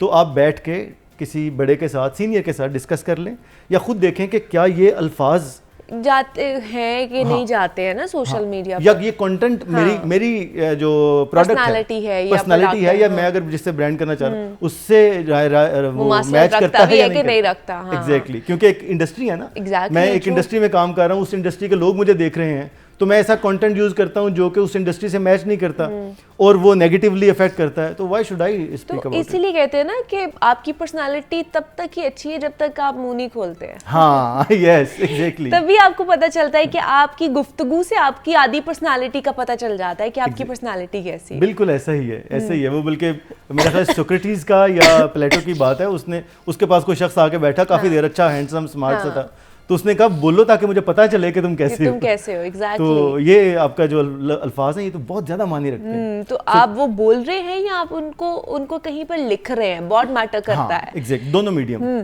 तो आजकल जो सोशल मीडिया प्लेटफॉर्म्स अब बहुत ज़्यादा हो गए, मतलब कह लो कि काफ़ी प्लेटफॉर्म्स है जो यूज़ कर रहे हैं लोग, डिफरेंट प्लेटफॉर्म्स, लेकिन सबसे ऑथेंटिक प्लेटफॉर्म कहाँ पे है जहाँ पे आप अपनी सेल्फ ब्रांडिंग कर सकते हैं, जो आपकी इन फ्यूचर आपके लिए काम आए? इस वक्त करें एज वी स्पीक, क्योंकि आप देखें जिस तरह बहुत सी कंपनीज के सोशल मीडिया की बहुत सी आई और चली गई। हाँ जी। सेलुलर इंडस्ट्री में इसी तरह से हुआ, मोबाइल कंपनीज में इसी तरह वो बड़े बड़े ब्रांड चले गए। यू नेवर नो कौन सा सस्टेन करता है और कौन सा नहीं करता। हाँ जी। नौजवानों को आई स्ट्रांगली रिकमेंड, अब तो हम नौजवानों में जब उठते हैं तो मुझे लगता है कि मैं बहुत ही बुढ़ा हो गया हूँ। कोई फेसबुक पे नजर आता है तो वो कहते हैं जी हम नहीं है फेसबुक पर, क्योंकि it is no more social media platform. तो बट आई रिकमेंड फेसबुक पर वो लोग हैं 2006 से फेसबुक, राइट? तो तकरीबन 18 साल पुराना है। तो जो बच्चे उस वक्त पैदा हुए थे उनके लिए तो फेसबुक वाकई बहुत पुरानी है, लेकिन उस पर अब आपके अब्बू हैं उनकी जनरेशन है, डिसीजन मेकर्स वहां पर है। कहना मेरे exactly. जितने डिसीजन मेकर हैं आप उनने नाराज तो हो सकते हैं, ये कह सकते हैं कि अंकल्स हैं, लेकिन डिसीजन मेकर्स हैं, वो अपनी अपनी कंपनी में एस्टेब्लिश्ड प्लेस पर खड़े हुए हैं। तो आप उनको लड़ते झगड़ते हुए जरूर देखें, नाराजगी का इजहार जरूर करें, लेकिन उनके लिए वो प्लेटफॉर्म है। अच्छा। ए बी जो दूसरे हैं, जैसे अभी हम बात कर रहे हैं टिकटॉक वगैरह और यूट्यूब वगैरह, इस पर आप जरूर आपको नजर आना चाहिए। ये है जो यूथ एंड मिडिल एज जिनको कहना चाहिए लोगों को, यानी टीन अर्ली 20s वाले और 30s वाले, अब वो इस तरफ बहुत ज्यादा बढ़ चुके हैं। हम भी बुढ़े हो गए हैं, मतलब हम तो फेसबुक पे हैं, तो इसका मतलब आप हमें भी बुढ़े में शामिल कर रहे हैं। मैं कहना नहीं चाह रहा देखिए मेरे लिए खुद मानना बड़ा मुश्किल था। मुझे तो अब याद आया कि मैं भी फेसबुक पे, तो इसका मतलब है कि हम बुढ़े हो गए। देखिए हम ना उसमें आते हैं कि देखिए चलिए हम डिसीजन मेकर्स में आ जाते हैं, but this is how it is. Exactly. मुझे याद है एक यहाँ बड़ा होटल है, उसमें एक शख्स ने, गोरे ने आके, अच्छा। 2016 में उसने आके पूछा कि how many of you are on Snapchat. तो मैं नहीं था उस स्नैपचैट पे, तो उसमें हॉल में 500+ लोग थे, जिसमें बड़े बड़े पाकिस्तान के अभी जो गवर्नमेंट के लोग हैं वो भी वहाँ पे थे। तो उनमें से दूर एक लड़की ने हाथ खड़ा किया, सर तो उसने कहा कि आप सारों में से सिर्फ ये यंग है बाकी आप सब पुराने हो गए। और पुराने का मतलब है वो सब थे 30, 32, 35 साल की एज के लोग जो यंग भी थे। तो मीडियम चेंज हो रहे हैं, सोशल मीडिया बदल रहा है। जैसे हमने कहा कि जो 2000 सालों में तरक्की हुई थी वो अब क्विकली हो रही है, रैपिडली। तो अब तो यह है कि आपका अपना सोशल मीडिया प्लेटफॉर्म आइडियली हो, या फिर एप्स हों आपकी अपनी पर्सनल प्रोडक्ट की। मैं देखता हूँ इंडिया में पर्सनल ब्रांड्स के अपनी एप्स हैं, अपनी प्रोडक्ट्स हैं, अपनी वो सर्विसेज दे रहे हैं, उनकी अपनी पूरी टीम्स हैं जो कर रही हैं। पाकिस्तान में हम अगेन मैं नाम नहीं लेता, लेकिन ऐसे इंडिविजुअल ब्रांड्स हैं बड़े बड़े जिनकी अपनी सोशल मीडिया टीम्स हैं, और उनको खबर भी नहीं होती कि वो क्या क्या चीज़ें उनके प्लेटफॉर्म से अपलोड हो रही हैं। सिर्फ उन्होंने एक पॉलिसी बनाई है कि ये मेरा इमेज है, इसके मुतालिक जो चीज़ें हैं वो आपने अपलोड करनी है, इसके अलावा नहीं करनी, तो वो अपलोड करते हैं। So use all of the platforms. Effective अगर मैं कहूँ तो जहाँ पर यूथ ज्यादा हो वो यूज करें, ठीक है। बी दूसरा, अगर आपका पॉलिटिकल कंटेंट और पॉलिटिकल फुटप्रिंट्स है या जर्नलिस्ट हैं, ट्विटर पाकिस्तान में इज द बेस्ट वन। और अदरवाइज अगर आप डिसीजन मेकर्स को करना चाहते हैं तो फिर आप फेसबुक प्लेटफॉर्म पर जरूर करें। अबव ऑल अगर मैं इसको कंक्लूसिवली कह सकूं, एक होता है मुनीबा, वर्ड ऑफ माउथ उसको कहते हैं, डोंट अंडर एस्टिमेट इट। ये सबसे पुरानी टेक्निक है और आज भी यही और इफेक्टिव है, इफेक्टिव भी है और आज भी मौजूद है। वो क्या है कि आप मेरे बारे में क्या राय रखते हैं, आप टीवी पर ये बात करें या इन पर्सन करें। अगर आप कहते हैं कि टीवी पर तो बहुत अच्छा बोलता है लेकिन इन पर्सन ये बंदा अच्छा नहीं है, that word of mouth will affect your overall product. इसको जरूर जहन में रखें। तो वर्क ऑन द ब्रांडिंग हमेशा से दुनिया भर में, आप देखें इराक और अमेरिका की जंग हुई, वहां पर उन्होंने एक वीडियो चलाई बच्चे को मारने वाली, बाद में पता चला वो फेक वीडियो थी, सिर्फ अटैक करना मकसूद था। आज भी पैलेस्टाइन और इजराइल वगैरह वाला हो रहा है। सो ये ब्रांडिंग वाला मामला रहेगा, बट माइंडफुली, और इसकी इंपॉर्टेंस रहेगी। लेकिन रिमेंबर, वर्ड ऑफ माउथ जो रोल प्ले करता है वो बहुत इंपॉर्टेंट है। तो इसलिए अपनी ब्रांडिंग पे, सेल्फ ब्रांडिंग पे, वो भी पॉजिटिवली उस ब्रांडिंग को आगे लेकर चले और अपने आप को बेहतर करने की कोशिश करें, तो आप बाकी हर चीज़ में एक्सेल ज़रूर कर जाएंगे। हमारे साथ एम फवाद साहब मौजूद है। फवाद साहब, बहुत शुक्रिया आपके वक्त का कि आप यहाँ पर आए और सेल्फ ब्रांडिंग के हवाले से हम बात कर रहे थे, किस तरह आप अपने आप को, अपने ख्यालात को, अपनी प्रोडक्ट को प्रमोट कर सकते हैं। यहाँ पे एक छोटी सी ब्रेक लेते हैं, मिलते हैं इस ब्रेक के बाद।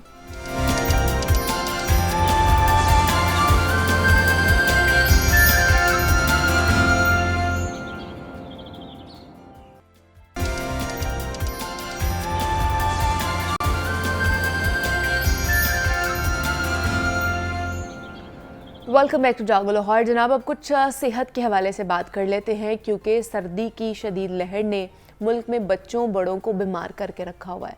नमूनिया ने ख़ास तौर पर बच्चों को टारगेट किया है और लाहौर के हॉस्पिटल्स केसेस से भर गए हैं। और इस सूरत हाल पर कल ही वज़ीर आला पंजाब मोहसिन नकवी ने बच्चों में नमूनिया के केसेस में इजाफे पर तशवीश का इजहार करते हुए पंजाब भर में एक तरह से हंगामी सूरत हाल नाफिज कर दी, इमरजेंसी नाफिज कर दी गई है। और 1 जनवरी से लेकर अब तक 36 से 40 बच्चे नमूनिया से जा बहक हो चुके हैं। ये बहुत बड़ी तादाद है। और चिल्ड्रन हॉस्पिटल में हर 10 में से 8 बच्चे नमूनिया के मरीज़ आ रहे हैं। और हमारे जितने भी हॉस्पिटल्स हैं इस वक्त, वो चाहे सरकारी हॉस्पिटल्स हैं या प्राइवेट हॉस्पिटल्स हैं, इस वक्त वो मरीज़ों से भरे पड़े हैं, और वो भी नमूनिया के मरीज़ों से भरे पड़े हैं। तो आज हम इस पर बात करेंगे कि नमूनिया है क्या, किस तरह बच्चों को इफ़ेक्ट कर रहा है, बड़ों को इफ़ेक्ट कर रहा है, और इसमें किस तरह की कंडीशन हो जाती है, और क्या क्या एहतियाती तदाबीर हमें करनी चाहिए। इस पर बात करने के लिए डॉक्टर मुनीर अहमद मलिक साहब हमारे साथ इन स्टूडियोज़ में मौजूद हैं। पब्लिक हेल्थ स्पेशलिस्ट है और MS है सर्विसेज हॉस्पिटल के। डॉक्टर साहब, आपको वेलकम कहती हूँ जागो लाहौर में। कैसे हैं आप? Thank you fine. डॉक्टर साहब, नमूनिया बहुत ज़्यादा फैलता जा रहा है, तो क्या वजह है इसकी कि इस साल मुझे लगता है बहुत ज़्यादा एग्रीवेशन हुई है इसकी? क्या वजह है नमूनिया की इतनी ज़्यादा? नमूनिया को पहले एज ए सिम्टम लिया जाता था कि ये मुख्तलिफ बीमारियों की वजह से है। एज सच अब ये लीडिंग कॉज है डेथ का तमाम दुनिया में भी और पाकिस्तान में भी। और टॉप 6 कंट्रीज़ में पाकिस्तान जो नमूनिया और नमूनिया से डेथ को मैक्सिमम कंट्रीब्यूट करता है। पहले इसका नाम ही कोल्ड वेदर डिजीज़ था, अब इसका नाम नमूनिया है कि अलहदा से है। बेसिकली ये शुरू होती है कि हमें फ्लू हो गया, ज़ुकाम हो गया, और उसके बाद इन्फेक्शन हो जाती, चेस्ट की जो एल्यूलाई है ना, उनमें पस आ जाती है, इन्फ्लेमेशन आ जाती है, जिसकी वजह से जिस्म को ऑक्सीजन नहीं मिलती, तो उस वजह से फिर नमूनिया हो जाता है। ये 5 साल से कम उम्र बच्चों में बहुत ज़्यादा होता है डिफरेंट फैक्टर्स की वजह से, ख़ासकर उनकी ब्रेस्ट फीडिंग ना हो, प्रॉपर उनकी डाइट ना हो, उनकी इम्यूनिटी कम हो, और साथ साथ उनको सांस की बीमारियां हों, तो उनमें ये ज़्यादा रिस्क होता है। इम्यूनो कॉम्प्रोमाइज़ में भी ज़्यादा होता है, जिनमें सांस की पहले से बीमारियां हों उनमें ज़्यादा होता है। और लीडिंग काज ऑफ डेथ भी है, इसमें 5 से 7% तक काज ऑफ डेथ जो कम्युनिटी नमूनिया है। लेकिन जिस तरह हम डेटा देख रहे हैं सर, 36 से 40 बच्चे जो है ख़ास तौर पर ये इसी महीने में 1 जनवरी से आज तक जो है उनकी डेथ हुई है। तो it's a very alarming situation कि नमूनिया की वजह से इतनी ज़्यादा बच्चों की जो डेथ हो रही है। और शायद कुछ ऐसे भी केसेस हैं जो रिपोर्ट नहीं हो रहे हैं और वो भी उनकी भी डेथ हुई है। लेकिन ये सारे के सारे हैं प्रिवेंटेबल है। मैं मां समय उन बच्चों में जिनमें पैदाइशी तौर पर कोई सांस की नालियों की ऐसी इन्फेक्शन सोजिश होती है, बाकी बच्चों में हम इनको प्रिवेंट कर सकते हैं, क्योंकि ये मोस्टली पहले नाम ही इसका कोल्ड वेदर डिजीज़ था। जब हम एक्सपोज होते हैं एक्सेसिव कोल्ड से, खासकर एक्सट्रीम्स ऑफ टेम्परेचर, जिनमें हम थ्रू आउट कोल्ड से एक्सपोज नहीं होते, सर्दी भी आती है, गर्मी भी आती है, और इतने प्रिवेंटिव मेजर्स हम अडॉप्ट नहीं करते, फिर बच्चों की ब्रेस्ट फीडिंग नहीं होती, उनकी प्रॉपर न्यूट्रिशन नहीं होती, इम्यूनिटी उनकी कमज़ोर होती है। जो प्री मैच्योर होते हैं उनमें जब इन्फेक्शन इनिशियली ट्रीट नहीं किया जाता, नज़ला ज़ुकाम उनका खांसी को ट्रीट नहीं किया जाता, तो उसके बाद इसकी ये कॉम्प्लिकेशन है कि सुपर एडेड बैक्टीरियल या वायरल इन्फेक्शन होता है। लेकिन इसके लिए पहले से अब इसकी तो डेथ रेशो एंटीबायोटिक्स के आने से और वैक्सीन के आने से बहुत कम हो गई है। जो EPI की वैक्सीन हैं उनमें 4 हफ्ते, 10 हफ्ते और 14 हफ्ते की उम्र में बच्चों को 3 टीके लगाए जाते हैं। पहले एब के हीमोफिलस इन्फ्लुएंजा बी जो मेनिंजाइटिस नमूनिया से बचाती है, अब PCV10 है जो न्यूमोकोकल वैक्सीन जो है वो शेड्यूल में शामिल है। अगर बच्चों की प्रॉपर वैक्सीनेशन हुई हो, उनको सर्दी से बचाया जाए, सर्दी से एक्सपोज ना किया जाए, तो ये सारी की सारी डेथ प्रिवेंटेबल है और डेवलप्ड कंट्रीज में ये प्रिवेंटेबल है। लेकिन क्या करना चाहिए? इतनी ज़्यादा सर्दी है, इसमें प्रिकॉशनरी मेजर्स क्या लेने चाहिए कि बच्चे बीमार ना हो? और अगर बीमार हो, खुदा ना खास्ता अगर बच्चों को सर्दी लग गई है, तो उस टाइम पे पेरेंट्स ने क्या एहतियात बरतनी है? WHO की रिकमेंडेशन है ना, इनिशियली हम बच्चों को ब्रेस्ट फीडिंग करवाएं, उनकी जो 6 माह के बाद एडिशनल डाइट है उसका ख्याल रखें, फिर बच्चों की प्रॉपर वैक्सीनेशन, उनको जो इंजेक्शंस हैं हिप के और PCV10 के जो EPA के शेड्यूल में शामिल हैं वो लगवाए जाएं और बच्चों को नज़ला ज़ुकाम से बचाया जाए, उनको सर्दी से एक्सपोज ना किया जाए, उनको गर्म कपड़े पहनाए जाएं और पैदाइशी तौर पे अगर उनकी सांस की नालियों में अस्थमा या नुक्स है तो उसका प्रॉपरली इलाज किया जाए, तो ये सारी की सारी डेथ्स प्रिवेंटेबल है। अच्छा, लेकिन अगर बुखार हो जाता है बच्चे को, फ्लू, गला खराब, खांसी होना शुरू हो जाती है, मतलब जो कोल्ड वेदर आजकल चल रहा है वो वाला रूटीन वाला जो है ना, वो नज़ला ज़ुकाम और खांसी बुखार हो गया, उसमें क्या करें कि वो नमूनिया तक ना जाए, वो नमूनिया में कन्वर्ट ना हो, उसमें वालिदैन क्या एहतियात बरतें? उसको बच्चे को मजीद सर्दी से भी बचाएं, गर्म कपड़े पहनाएं, उसको नज़ला ज़ुकाम की दवाई दें, उसकी ग़िज़ा का ख्याल रखें।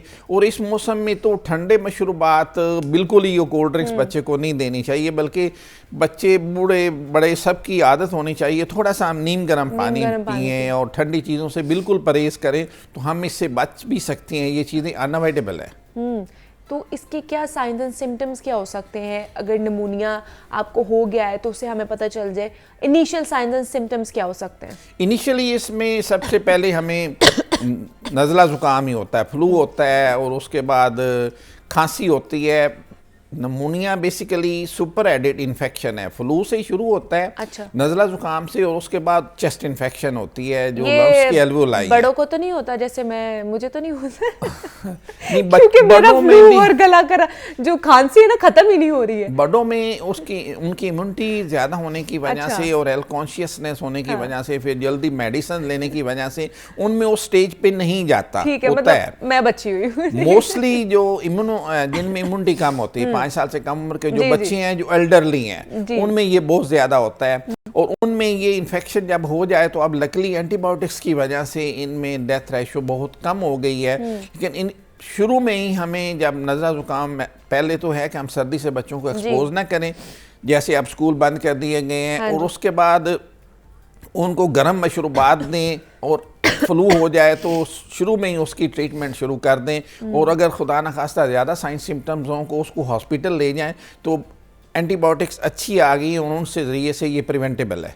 अच्छा, मतलब नमूनिया में कोई कहते हैं कि गर्दन तोड़ बुखार भी हो जाता है, बहुत ज़्यादा बुखार होता है बच्चों को, जो कॉन्शियसनेस नहीं रहती है, तो इस तरह का कितना बुखार हो तो उसमें हमें क्या करना है? ठंडी पट्टियाँ करनी है बच्चों को, क्या करना है? बुखार नहीं होने देना, और फ़ौरन से क्या उस वक्त ही हमें हॉस्पिटल लेकर जाना है, डॉक्टर के पास? मेनिंजाइटिस जो है ना, वो नमूनिया की कॉम्प्लिकेशन है, जिसमें सेप्टिसीमिया जब हो जाता है तो वो जरासीम सारे जिस्म में चले जाते हैं, जिसमें मेनिंजाइटिस, गर्दन तोड़ बुखार भी होता है। जो ही हम महसूस करें ना बच्चे को फ्लू हो रहा है तो उसी वक्त ले जाएं, और ख़ासकर जब हम महसूस करें कि बच्चे की पसली तेज़ चल रही है और उसको सांस लेने में दुश्वारी हो रही है, वो तो सीवियर नमूनिया है, उसी वक्त हम डॉक्टर के पास ले जाए। सांस की तकलीफ हो रही है, सांस लेने में दुश्वारी हो रही है, बच्चे की पसली चल रही है, तेज़ी से सांस ले रहा है, तो फ़ौरन हमें डॉक्टर के पास ले जाना चाहिए। फ़ौरन से डॉक्टर के पास लेके जाना है, ये सबसे पहले जो इनिशियल साइंस एंड सिम्टम्स हो सकते हैं बच्चों को। और बड़ों को भी यही, एल्डरली जो हमारे घर पे मौजूद हमारे जो बुजुर्ग हैं, एल्डरली उनका भी यही है। बिल्कुल, एक वैक्सीनेशन करवाएं जिसमें PCV भी है और नमूनिया कॉन्जुगेटेड वैक्सीन है और नमूनिया पॉलीसैकेराइड वैक्सीन है, वो वैक्सीनेशन कराएं तो उससे भी बच सकते हैं। उसके साथ वो भी सर्दी से बचें और अपनी डाइट का ख्याल रखें, ठंडे मशरूबात ना इस्तेमाल करें, तो नीम गर्म पानी पिएं और सर्दी से बचें। और दूँ ही उनको महसूस हो कि फ्लू हो रहा है तो वो जल्दी से डॉक्टर से रिव्यू करें, और अगर उनको नाक की, गले की रिपीटेड इन्फेक्शन है या सीजनल एलर्जी है तो उसके लिए उन्हें ज़्यादा केयरफुल होना चाहिए। अच्छा, दूसरा मतलब ये जो कोल्ड हो रहा है, नॉर्मल कोल्ड हो रहा है सब लोगों को, क्योंकि सर्दी बहुत ज़्यादा है, तो हम उसमें ख़ुद से ही मेडिसिन खाना शुरू कर देते हैं, या एंटीबायोटिक हमें डॉक्टर्स जो है ना वो जो जनरल फिजिशियंस होते हैं वो रिकमेंड कर देते हैं। क्या हमें वो खानी चाहिए? एक तो खुद से मेडिसिन खानी चाहिए, नहीं खानी चाहिए? दूसरा जो एंटीबायोटिक्स हैं क्या वो खानी चाहिए ये आम कोल्ड में भी? जो ही हमें महसूस होना कि हमें नज़ला ज़ुकाम हो रहा है तो हमें मेडिसिन डॉक्टर के मशवरे से ही लेनी चाहिए। अच्छा। हम जो मेडिसिन रैंडमली ले लेते हैं, ख़ासकर जब एडवांस डिजीज़ होती है, उसमें जब एंटीबायोटिक्स हमें लेने की होती है तो वो इसके लिए स्पेसिफिक है, मोस्टली मैक्रोलाइड्स इसमें यूज़ होते हैं। जब हम एंटीबायोटिक्स लेंगे तो एंटीबायोटिक रेजिस्टेंस हमारे जिस्म में आ जाएगी, फिर उसके बाद वो इतना रिस्पॉन्स नहीं होगा। दवाई हमेशा डॉक्टर के मशवरे से लेनी चाहिए, लेकिन इसमें एहतियात के ज़रिए हम बच सकते हैं। जिन लोगों को सीजनल एलर्जी है, खांसी की तकलीफ होती है, तो वो अपनी मेडिसिन भी रेगुलरली लेते रहें। उसके साथ साथ वो पॉल्यूशन से भी बचें, मास्क इस्तेमाल करें। अच्छा। और स्टीम लें, खास कर इन दिनों में जिनको है। अच्छा। स्टीम लें तो उससे बिल्कुल बच सकते हैं, फ्लू से भी बच सकते हैं, नज़ला ज़ुकाम से, उसके बाद एडवांस नमोनिया से भी बच सकते हैं। नमूनिया से भी बच सकते हैं, लेकिन क्या जिसको नमूनिया हुआ है वो कितनी देर में रिकवर हो सकता है? 1 माह तक उसकी फुल रिकवरी हो जाती है। इसकी 4 स्टेजेस होती हैं। उसके बाद प्रॉपर ट्रीटमेंट से उसकी मुकम्मल रिकवरी भी हो जाती है। अच्छी एंटीबायोटिक्स और मेडिसिन मौजूद हैं। अच्छा, मेडिसिन मौजूद है, लेकिन क्या वो दोबारा से नमूनिया का शिकार हो सकता है अगर वो प्रॉपर रिकवर कर गया है? जी, दोबारा भी हो सकता है। दोबारा भी हो सकता है। दोबारा नज़ला ज़ुकाम फ्लू होगा तो उसके बाद उसके वायरल बैक्टीरियल इन्फेक्शन होगा, स्ट्रेप्टोकोकल इन्फेक्शन होता है। अच्छा। और हीमोफिलस इन्फ्लुएंजा, उससे हो सकता है दोबारा। हाँ, एहतियात करनी चाहिए। अच्छा, लेकिन डॉक्टर साहब जैसे ना आप सर्विसेज हॉस्पिटल के एमएस हैं, तो वहाँ पर क्या कंडीशन है? बच्चे ज़्यादा आ रहे हैं, बूढ़े ज़्यादा आ रहे हैं, ख़ासतौर पर नमूनिया के मरीज़, और कितनी दफ़ा ये सारा एक साइकिल चलता रहता है, ख़ासतौर पर नमूनिया के पेशेंट्स आते रहते हैं? ये सीजनल है। जैसे इसको पहले नाम ही इसका कोल्ड वेदर डिजीज़ था, तो इन दिनों में ज़्यादा, जैसे गर्मियों में डायरिया ज़्यादा हो जाता है, इस सीज़न में ये ज़्यादा हो जाता है, नमोनिया हो जाता है, चेस्ट इन्फेक्शन ज़्यादा हो जाता है। बच्चे भी, बड़े भी चेस्ट इन्फेक्शन की उनकी रेशो अब ज़्यादा है, आम सीज़न से ज़्यादा हो रही है। लेकिन ये चीज़ें through community awareness, through media awareness, ये प्रिवेंटेबल हैं और उनको प्रिवेंट किया जा सकता है। हमारे पास सर्विस हॉस्पिटल में अवेयरनेस पे भी इस पे काम कर रहे हैं। हमारे पास एमरजेंसी में और वार्ड्स में इसकी प्रॉपर ट्रीटमेंट भी मौजूद है और हम फुल ट्रीटमेंट कर भी रहे हैं। अच्छा। और रिकवरी रेट भी जो हमारे हॉस्पिटल में दाखिल हो जाते हैं, बच्चे या बड़े, उनका बेहतर है। उनका बेहतर है, लेकिन कौन से बच्चे या कौन से ऐसे लोग हैं जो हाई रिस्क पे होते हैं? मतलब अब जैसे 36 to 40% जो बच्चे हैं उनकी डेथ रेशो हुई है, तो कौन लोग ज़्यादा हाई रिस्क पे होते हैं नमूनिया में? 5 साल से कम उम्र के बच्चे और कौन से जो ऐसे 60-70 disease साल से ज़्यादा के हैं। या 5 साल से कम उम्र बच्चों में तो पूरी दुनिया में और पाकिस्तान में ये लीडिंग कॉज है इन्फेक्शन डिजीज़ का और डेथ्स का भी। और उनमें ज़्यादा वो चांसेस होती हैं जो बच्चों की ब्रेस्ट फीडिंग नहीं होती, जिनकी वैक्सीनेशन नहीं होती, जिनकी प्रॉपर न्यूट्रिशन नहीं होती, जो सर्दी से ज़्यादा एक्सपोज होते हैं, या जिनको सीजनल एलर्जी होती है, वो ज़्यादा रिस्क पे है। लेकिन अच्छा, अगर अभी बच्चे कोई बच्चा जब अभी पैदा हुआ है, इस सीज़न में पैदा हुआ है या अभी इस वेदर में पैदा हुआ है, तो उसके लिए भी बहुत ज़्यादा एहतियात बरतने की ज़रूरत है। बहुत ज़्यादा, उसके लिए तो बहुत ज़्यादा शुरू में जो ही बच्चा पैदा होता है ना, उसको कैंगरू मदर केयर दी जाए। हाँ। बच्चे को माँ के जिस्म के साथ लगाए, उसके टेम्परेचर के साथ आ जाता है। और सबसे ज़्यादा केयर उस न्यू बोर्न की जाती है, ख़ासकर इन सर्दियों में, कि उसको हम अच्छी तरह से लपेट के रखें, उसको सर्दी से बचाएं। ये नहीं कि उसके गले कमरे में ज़्यादा गैस हीटर भी चलाते हैं, इससे भी हम अवॉइड करें, उससे भी ऑक्सीजन की कमी हो जाती है। अच्छा, और फिर डिहाइड्रेशन भी हो जाती है। उसकी डिहाइड्रेशन का भी ख्याल रखें, ना हो इतना एक्सेसिव, उसको हीट से भी ना एक्सपोज हो। ज़्यादा से ज़्यादा हम उसको बाहर एक्सपोज सर्दी से ना करें और गर्म कपड़ों के ज़रिए से बचाने और कैंगरू मदर केयर से बचाने की कोशिश करें। अच्छा, लेकिन बच्चों को फिर जैसे कहते हैं जी, उसको कैप भी पहनाएं, उसको जो है मिटन्स भी पहनाएं, फिर उसको हमने सॉक्स भी पहनानी है, उसको सारा बहुत ज़्यादा पैक भी हमने बच्चों को करना है या नहीं करना है? पैक करना, लेकिन उसको इजी रखना है। उन्हें पहली सर्दी गर्मी बच्चे के लिए होती मुश्किल है, उसकी एक्स्ट्रा केयर की ज़रूरत होती है। दैट्स वाई जो एल्डरली फीमेल्स होती हैं उनकी हेल्प ली जाती है हमारे घरों में। मतलब वो सही होते हैं, जो हमारी नानियाँ दादियाँ जो केयर कर रही होती बच्चों की, वो बहुत अच्छी एक्सपीरियंस होती हैं कि कैसे बच्चों को सर्दी से बचाना है। ठीक है। और दूसरा ये कि जिस तरह डॉक्टर साहब कह रहे हैं कि mother feed is very good, बच्चे की इम्यूनिटी के लिए मदर फीड बहुत अच्छा है, लेकिन डॉक्टर साहब फिर डॉक्टर्स ही क्यों डब्बे वाला जो दूध है वो रिकमेंड कर देते हैं, सजेस्ट कर देते हैं कि ये पिला दें आप बच्चों को जैसे ही बच्चा पैदा होता है? डॉक्टर्स ने नहीं है, डॉक्टर्स की तो कोशिश होती है, क्योंकि माँ का जो दूध है ना, वो सिर्फ दूध नहीं है, जितनी माँ को बीमारियां होती हैं ना, वो इम्यूनिटी भी उसमें बिल्कुल होती है, ऐसे, फिर वो उसके माँ के साथ उसकी बॉन्डिंग भी होती है, उसमें इतनी एंटीबॉडीज होती हैं जो बच्चे को मुख्तलिफ बीमारियों से महफूज रखती है। सिर्फ बच्चे को नहीं, माँ को खुद भी एंटी कैंसरस होता है, एंटी ये आपको कैंसरस कैंसर होता से है, बचा सकता है। कैंसर की रेशो हाँ उनमें जी। ज़्यादा है जो ब्रेस्ट फीडिंग नहीं करते। वो डॉक्टर्स तो एक मजबूरी की हालत में जब बहुत ज़्यादा रिलेक्टेंसी आ जाती है तो फिर देते हैं, अदरवाइज जब कुदरत एक बच्चे का सारा सिस्टम माँ में रखती है तो वो हार्मोन्स भी पैदा करती है जिसके ज़रिए से दूध भी आता है। सिर्फ ये होता है कि वो टाइम की या माँ की तरफ से ऐसी होती हैं, मसरूफियात होती हैं या डिमांड होती हैं, अदरवाइज जो बच्चे माँ का दूध पीते हैं वो ज़्यादा स्ट्रॉन्ग होते हैं, ना सिर्फ बीमारियों से बचाव में बल्कि सोसाइटी में भी स्ट्रॉन्ग होते हैं। हाँ बिल्कुल ऐसे, क्योंकि वो फिजिकली स्ट्रांग होते हैं, उनकी इम्यूनिटी बहुत अच्छी होती है, वो स्ट्रांग होती है, तो इसलिए वो बच्चे ज़्यादा बीमार नहीं पड़ते हैं। अच्छा, दूसरा सर, नमूनिया जो है वो क्या आपके लंग्स को भी इफेक्ट कर रहा होता है? ये लंग की इन्फेक्शन है, जो लंग्स की एल्वियोलाई है जहाँ से हम सांस लेते हैं, ऑक्सीजन हमारे जिस्म में जाती है, जिस्म काम करता है। किस तरह इफेक्ट करता है ये लंग्स को? इनिशियली ये जो देखने वाले हैं थोड़ा सा उनको बता दें। इनिशियली ये फ्लू हुआ, नज़ला ज़ुकाम हुआ, और उसके बाद जो बैक्टीरिया हैं खासकर स्ट्रेप्टोकोकस और वायरस में हीमोफिलस इन्फ्लुएंजा वो इन्फेक्ट कर देते हैं। इन्फेक्शन होते हैं जो एल्वियोलाई, जो एंड पे टर्मिनल एल्वियोलाई, छोटी छोटी सैक्स हैं जहाँ से हम सांस लेते हैं तो ऑक्सीजन हमारे खून में जाती है और कार्बन डाइऑक्साइड बाहर निकलती है। उसकी जब सोजिश हो जाती है ना तो वो गैसियस एक्सचेंज नहीं होती, ऑक्सीजन हमारे जिस्म में उस सोजिश की वजह से, उस पीप की वजह से वो एल्वियोलाई से नहीं जाती। जब ऑक्सीजन नहीं जाती, बॉडी फंक्शन नहीं करता, तो वो नमोनिया में होता है, कंसोलिडेशन हो जाती है, इवन एल्वियोलाई में पस आ जाता है, ब्लड आ जाती है, ऑक्सीजन जिस्म में नहीं जाती तो सारे का सारा जिस्म फिर काम नहीं करता। अच्छा, और ये मतलब क्या ये फौरन से ये सारे कह लें कि साइंस एंड सिम्टम्स खास तौर पर आना शुरू हो जाते हैं? आहिस्ता नज़ला जुकाम से ही काम शुरू होता है और उसके बाद ज़्यादा हो जाता है। लेकिन अब तो हर कोई नज़ला जुकाम का शिकार हो रहा है ना डॉक्टर साहब, तो कैसे डिफरेंशिएट कर सकेंगे कि ये निमोनिया का नज़ला जुकाम है और ये कोई आम फ्लू कोल्ड है? निमोनिया में आपको खांसी आती है, चेस्ट में आपको कंजेशन फील होती है, सांस की रफ्तार तेज होती है, सांस लेने में दुश्वारी होती है, साथ बुखार होता है, चिल्स होती हैं, शदीद वाली पेन्स होती हैं, वाज़ आपको फील होता है कि चेस्ट में मुझे पेन भी हो रही है, खासकर खांसी करने से। और डॉक्टर जब उसको स्टेथोस्कोप से ऑस्कल्टेट करता है तो उसमें कोर्स क्रेपिटेशन आती हैं और उसके एक्सरे में भी उसकी फाइंडिंग्स आ जाती हैं, कंसोलिडेशन की, तो पता चल जाता है एक्सरे से भी ये निमोनिया है, डॉक्टर के चेक करने से भी।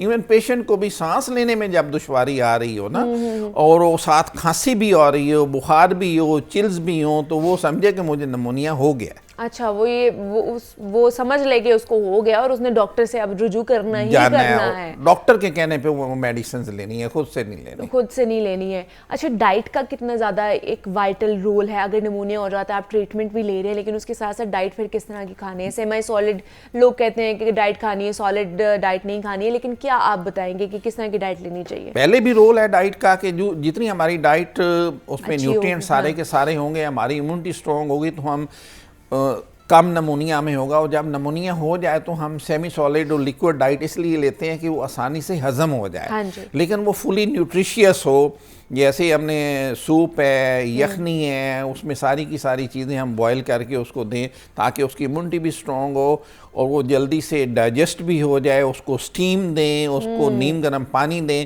बल्कि सर्दियों में तो ये सब की आदत होनी चाहिए कि पानी ठंडा बिल्कुल ही नहीं लेना, नीम गर्म पानी हमने लेना है, हमने स्टीम भी लेनी है और घर से जाना है, निकलना है तो उसके बाद हमने और नाक की गले की सफाई भी करनी है नीम गर्म पानी से और मास्क भी इस्तेमाल करना है। सिंपल मास्क के इस्तेमाल करने से जब हम बाहर निकले ना तो फ्लू से हम बिल्कुल 100% बच सकते हैं। क्या बात है, मतलब सिर्फ एक मास्क, एक जो 10 रुपए का 20 रुपए का जो एक मास्क है आपने वो इस्तेमाल करना है और उससे कितनी बीमारियों से आप बच सकते हैं, ये बहुत बड़ी बात। इसके साथ सबसे अहम बात जो बड़ों में है, बच्चों में भी है, वो हाइजीन है। हाथों की खासकर सफाई। अच्छा, अगर माँ अपने हाथ साफ रखें, हम अपने हाथ साफ रखें, बच्चे की हाथ सफाई का ख्याल रखें तो उसके ज़रिए से 1/3 जो डिजीज़ हैं, 1/3 नमूनिया को सिर्फ इस हाइजीनिक प्रैक्टिसेस से हम बचा सकते हैं। अच्छा, जो बड़े हैं और दूसरा बड़ों में जैसे जो स्मोकर्स हैं, क्या वो भी बहुत ज़्यादा इफेक्ट होंगे अगर उन्हें निमोनिया हो जाएगा, बिकॉज उनके लंग्स तो ऑलरेडी बहुत ज़्यादा वीक होते हैं ना? जो स्मोकर्स हैं हाँ। या जो इम्यूनो कॉम्प्रोमाइज हैं, HIV के पेशेंट्स हैं, कैंसर के पेशेंट्स हैं, उनमें तो एंड स्टेज पे जो टर्मिनल है ना, उनमें निमोनिया ही होता है, क्योंकि उनकी कमज़ोर हो जाती है, जल्दी से वो इन्फेक्शन हो जाता है बैक्टीरिया या वायरस का, और टर्मिनल स्टेज पे नमोनिया ही होता है। और उन लोगों में हम तो बात कर रहे हैं ना कम्युनिटी एक्वायर्ड नमोनिया, जो हमें सीजन की वजह से हो जाता है। एक हॉस्पिटल एक्वायर्ड नमोनिया भी होता है कि जो लोग इम्यूनो कॉम्प्रोमाइज होते हैं और हॉस्पिटल में लॉन्ग स्टे करते हैं, एल्डरली पेशेंट्स, उनमें वो नमोनिया नॉन स्पेसिफिक हो जाता है, और उनमें ये ज़्यादा सीरियस होता है, लेकिन वो इतनी रेशो नहीं है जितनी बच्चों में है। अच्छा, बच्चों में ये ज़्यादा रेशो है, इसकी डेथ रेशो ज़्यादा है, क्योंकि उनकी इम्यूनिटी कंप्रोमाइज हो रही होती है ना, वो किसी ना किसी क्रॉनिक डिजीज का भी शिकार होते हैं, जो बॉर्न डिजीज होती हैं उसका शिकार होते हैं। ठीक है। अच्छा, इस वक्त हॉस्पिटल में सिर्फ निमोनिया के पेशेंट्स आ रहे हैं या बाकी बीमारियों के भी पेशेंट्स आ रहे हैं? बाकी भी आ रहे हैं। ये तो एक होता है कि सीजनल वेरिएशन है ना, जैसे गर्मियों में डायरिया के ज़्यादा आ जाते हैं, अब निमोनिया के लंग चेस्ट डिजीज़ के ज़्यादा आ जाते हैं, लेकिन बाकी भी हमारे पास इमरजेंसी में तमाम किस्म के पेशेंट्स आ रहे हैं, लेकिन इनकी रेशो ज़्यादा हो जाती है। तो डॉक्टर साहब, जिस तरह अब ये कोरोना का नया वेरिएंट भी आया है, वो भी हम सुन रहे हैं, उसके भी 4-5 केसेस इस वक्त रिपोर्ट हो चुके हैं, क्या वो भी इसी जैसा है या उसमें भी कोई डिफरेंस है? उसके जो वेरिएंट्स हैं कि कम्युनिटी इतनी वैक्सीनेशन हो चुकी है, फिर हर्ड इम्यूनिटी हो चुकी है, तो उसके डिफरेंट वेरिएंट्स वो सर्कुलेट तो कर रहे हैं, लेकिन वो ऐसा इतने नहीं है कि हमें उस स्टेज पे ले जाएं या इतने हमारे लिए ज़्यादा डिजीज़ का बायस बने। उसमें गवर्नमेंट का जो सर्विलेंस सिस्टम है ना, वो एक्टिव है कि जब भी फ्लू होता है तो उसकी होती रहती है कि कोई उसका वेरिएंट तो नहीं आ रहा, उसके खिलाफ हमने क्या करना है, लेकिन जो मैक्सिमम वेरिएंट्स की है ना, वो वैक्सीनेशन हो चुकी है। अच्छा, वो हम लोगों ने जिसने भी बूस्टर लगाया हुआ है उसकी वजह से आप बच सकते हैं, लेकिन फिर भी उससे बचना है आपने कोरोना वायरस से। अभी इसकी कह लें कि स्प्रेड जो है ना बहुत ज़्यादा है, इंडिया में बहुत ज़्यादा डेथ्स हो रही हैं, बहुत ज़्यादा स्प्रेड हो रहा है, बाकी ममालिक में बहुत हो रहा है। शुक्र अल्लाह का कि पहले भी हम लोग इस तरह इफेक्ट नहीं हुए थे, और अभी भी अगर हम लोग एहतियात बरतेंगे तो मैक्सिमम अब भी निमोनिया में ना लीडिंग जो है वो चाइना है, फिर इंडिया है, फिर पाकिस्तान है, लेकिन सबसे बड़े प्रिकॉशनरी मेजर्स मास्क और हैंड हाइजीन है ना। जैसे पहले हमने जब कोरोना में किया था, वही अगर दोबारा से हम लोग एहतियात बरतना शुरू कर दें तो काफ़ी हद तक इन तमाम तर चीज़ों से बचा जा सकता है। दूसरा सर, निमोनिया तो हो रहा है, ये कोल्ड वेदर भी है, स्मॉग भी है, स्मॉग की वजह से भी ये ज़्यादा हो रहा है? उसमें ये फैक्टर है कि ये हैंड हाइजीन के साथ जो एनवायरमेंटल पॉल्यूशंस है ना, environmental pollutions, over crowding, housing, ये फैक्टर्स उस चीज़ को एग्रावेट करते हैं, बच्चों में भी और बड़ों में भी। जब वो सस्पेंडेड पार्टिकल्स रह जाते हैं स्मोक की वजह से, तो जब हम इनहेल करते हैं, हमारी इम्यूनिटी कम होती है बच्चों में या एल्डर में, तो वो भी हमें इन्फेक्शन का बायस बनते हैं, फ्लू और उसके बाद super added bacterial viral infection होता है, निमोनिया होता है। अच्छा, दूसरा हमें ये भी खबर आ रही थी डॉक्टर साहब कि जो निमोनिया की वैक्सीन है वो नहीं है पाकिस्तान में।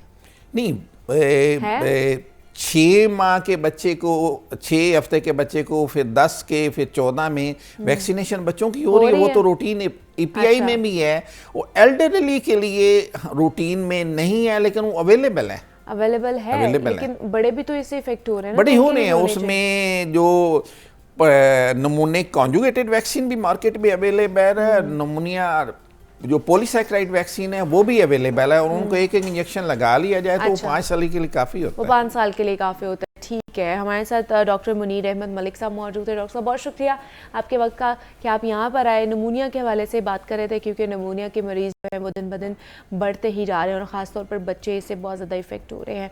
तो यहाँ पर एक छोटी सी ब्रेक लेते हैं, ब्रेक से वापस आएंगे तो मज़ीद डिस्कशन करेंगे।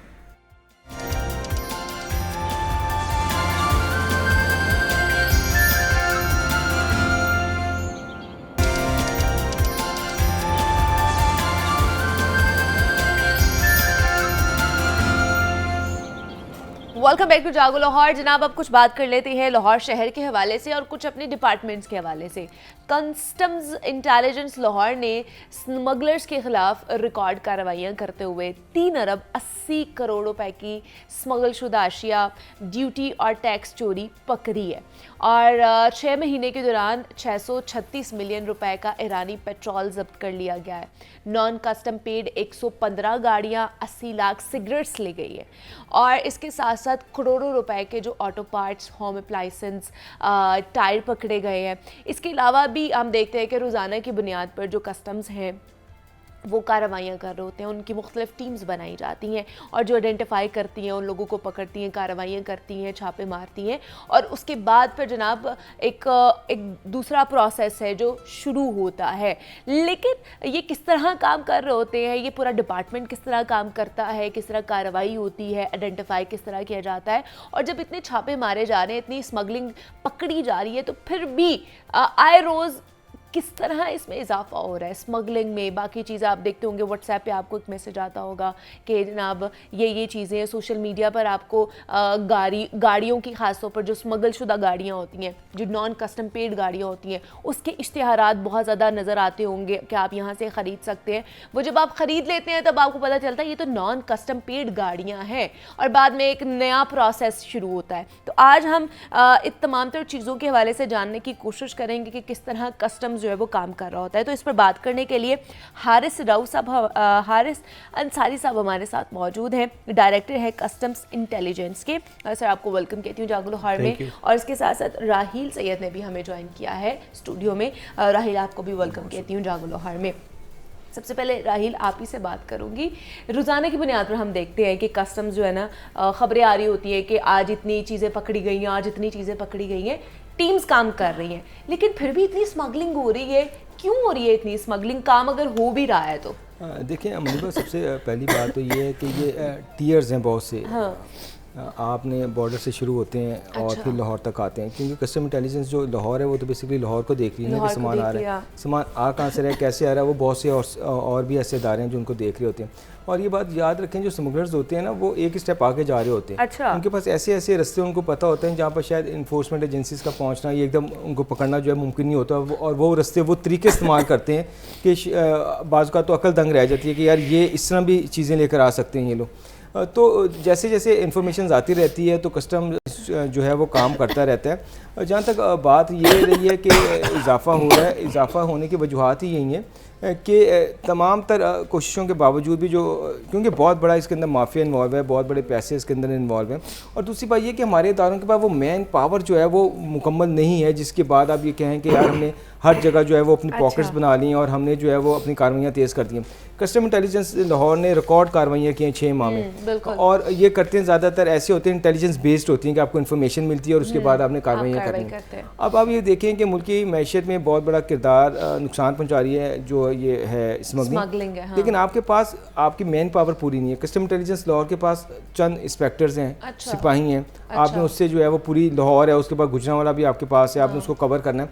तो आप जब इंटेलिजेंस बेस्ड कार्रवाइयाँ करते हैं तो उसमें बहुत सी ऐसी चीज़ें होती हैं जो इन्फॉर्मेशन अगर आपको बर वक्त नहीं पहुँच पाती तो कस्टम जो स्मगलर हैं वो कामयाब हो जाते हैं। आप अपनी वसाइल में कस्टम इंटेलिजेंस इस वक्त लाहौर में माजी की निस्बत हमने देखा कि बड़ा बेहतरीन काम किया। हारिस अंसारी साहब हैं, उसके बाद उनके एडिशनल डायरेक्टर हैं रिजवान बशीर साहब, तो इन्होंने बड़ा रिकॉर्ड कार्रवाइयाँ की हैं, बहुत ज़्यादा नॉन कस्टम पेड गाड़ियाँ पकड़ी। लेकिन बात वो ये है कि आपके वसाइल कितने हैं, आपने उसी वसाइल में खेलना है। और हुकूमतें तो कहती हैं महकमों को कि जी आप कारकर्दगी दिखाएं, लेकिन वसाइल देते हुए शायद वो हाथ खींच लेती हैं कि आपने अपनी वो जो लोगों की कमी है वो पूरी करनी है, आपने उनको वसाइल देने हैं, आपने गाड़ियाँ देनी है उन्हें, आपने पेट्रोल देने उन्हें, कि जब आपने जाना है, चीज़ें हैं, इन्फॉर्मेशन आपने उनकी बेहतर करनी है। फिर एक मुखबरी का पूरा एक निज़ाम है जो आपने इंटेलिजेंस लोग रखे होते हैं जो आपको इन्फॉर्मेशन देखते हैं, उसको भी आपने ओबलाइज करना है। तो बहुत सी ऐसी चीज़ें जिसकी वजह से आपकी बहुत से पॉकेट्स रह जाती हैं, लेकिन जितने वसाइल हैं मेरा ख्याल है कि उसमें कस्टम की बेहतर काम कर रहे हैं, जितनी उन्हें वसाइल मिल रहे हैं। अच्छा सर, मुझे आप बताइएगा किस तरह सारी कार्रवाई, जितना भी प्रोसेस होता है, किस तरह किया जाता है,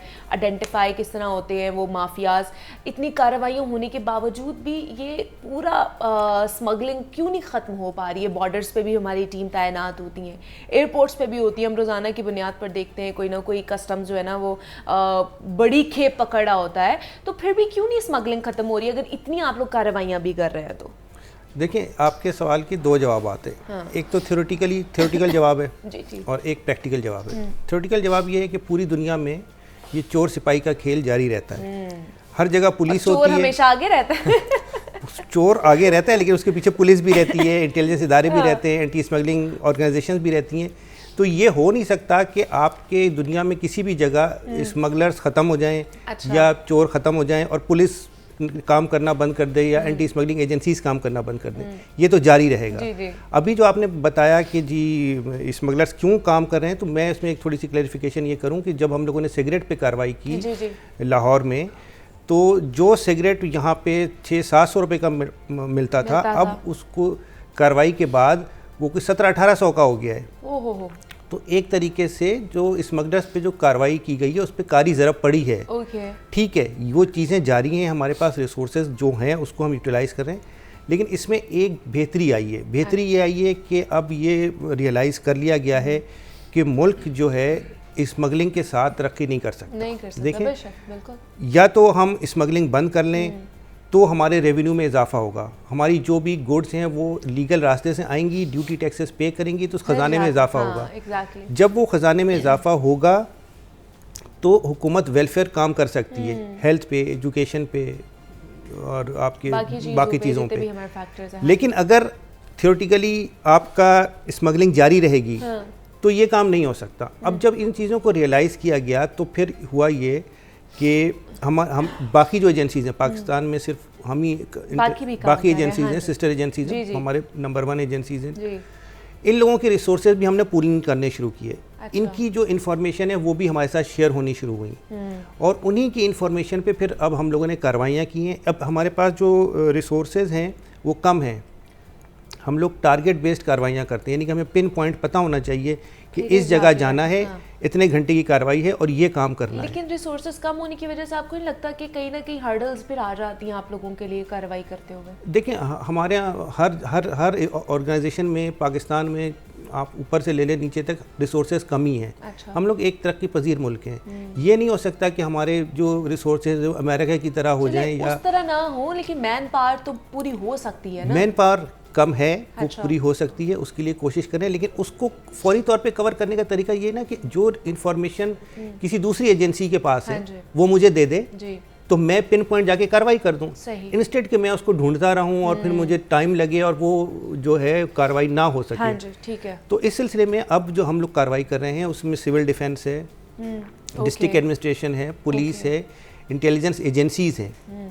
इन तमाम लोगों के जो रिसोर्सेज हैं वो पूल इन करने के बाद हम लोग एक इंटेलिजेंस बेस्ड कार्रवाई करते हैं और उसमें हमें काफ़ी हद तक कामयाबी हुई है। 6 महीनों में कारदगी आपने खुद बता दी है। बिल्कुल ऐसे ही। सबसे ज़्यादा कौन सी चीज़ें स्मगल हो रही है?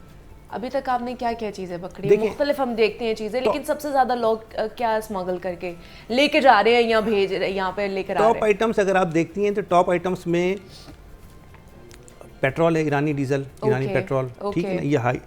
फिर उसके बाद कॉस्मेटिक्स हैं। अच्छा, कॉस्मेटिक्स भी है। टायर्स हैं, कपड़ा भी हमने देखा कपड़ा है, है, बहुत होता है। तो ये सारी चीज़ें जो हैं हमारे टॉप आइटम्स में आती हैं, जो कि जिस पे हम लोग कार्रवाई करते हैं। एक चीज़ जो आपने जिक्र किया जिसमें आपने कहा कि सोशल मीडिया पे आता है, तो वो मैं आपको बताऊं कि हम ही लोगों ने सोशल मीडिया को ट्रैक करके जो शूज़ पे कार्रवाई की थी और उसमें हम लोगों ने शूज़ के कंटेनर्स को पकड़ा था। तो मेरी तो रिक्वेस्ट आवाम से यही है कि वो इन सब चीज़ों के पीछे ना जाएं। एट द एंड उनको या तो ख़राब चीज़ मिलेगी, अच्छा, या अगर कोई NDP व्हीकल आपने नॉन कस्टम पेड व्हीकल पकड़ ली है तो आपने ख़रीद ली है, तो अनटिलनेस आज नहीं तो कल हम उस तक ज़रूर पहुंच जाएंगे, तो फिर वो हमने जब्त करनी होगी और फिर उसके बाद जाहिर बात है हमको नुकसान होगा। तो इस किस्म की जो आपको लालच देने वाली तरगीबात दी जाती हैं सोशल मीडिया पे, वो दूर रहें। और जो लेजिटिमेट चीज़ है, जो आपने कार ख़रीदनी है तो आप लेजिटिमेट तरीके से कार ख़रीद लें। अब आप ज़रूरी है कि नॉन कस्टम पेड गाड़ी ख़रीदने के पीछे जाएं और अल्टीमेटली 6 महीने बाद हम आप तक घर पे पहुंच जाएं और आपके घर से वो गाड़ी उठा के ले आए। मुझे ये बताइए, आती कैसे है? मतलब बॉर्डर्स पे भी हमारी टीमें तैनात हैं, तो फिर कैसे आ जाती हैं? गाड़ी छोटी सी तो है नहीं है, इतनी बड़ी माशाल्लाह गाड़ी होती है, तो वो कैसे आ जाती है गाड़ी? देखिए, अगर आपने विजिट किया हो वो एरिया बॉर्डर का, तो उस पर काफ़ी हद तक तो फेंसिंग हो गई है। अच्छा। लेकिन अभी भी कुछ एरियाज ऐसे हैं जो वहाँ पे खुले हुए हैं। अच्छा, ठीक है। तो उसमें गाड़ियाँ आ जाती हैं, वहाँ पे कुछ इलाके हैं वहाँ पे गाड़ियाँ चल रही होती हैं, लेकिन वो गाड़ियाँ इसलिए नहीं होती कि वो लाहौर और कराची और इस्लामाबाद में चलें। तो जब आप उस गाड़ी को यहाँ पे लेके आएंगे एक एज ए तरगीबात समझ के कि जी आप ले आए उसको लाहौर में, तो अल्टीमेटली हम आप तक पहुँच जाएंगे। फिर वो अच्छी बात नहीं होती कि हम आपके घर से जाके गाड़ी उठा के ला रहे हों, और फिर एक वो अलग से इंसल्टिंग हो आपकी। हाँ, तो मेरी तो अपील यही है कि आप इस किस्म के आवाम को कहें कि वो इस किस्म की चीज़ें ना करें। ठीक है।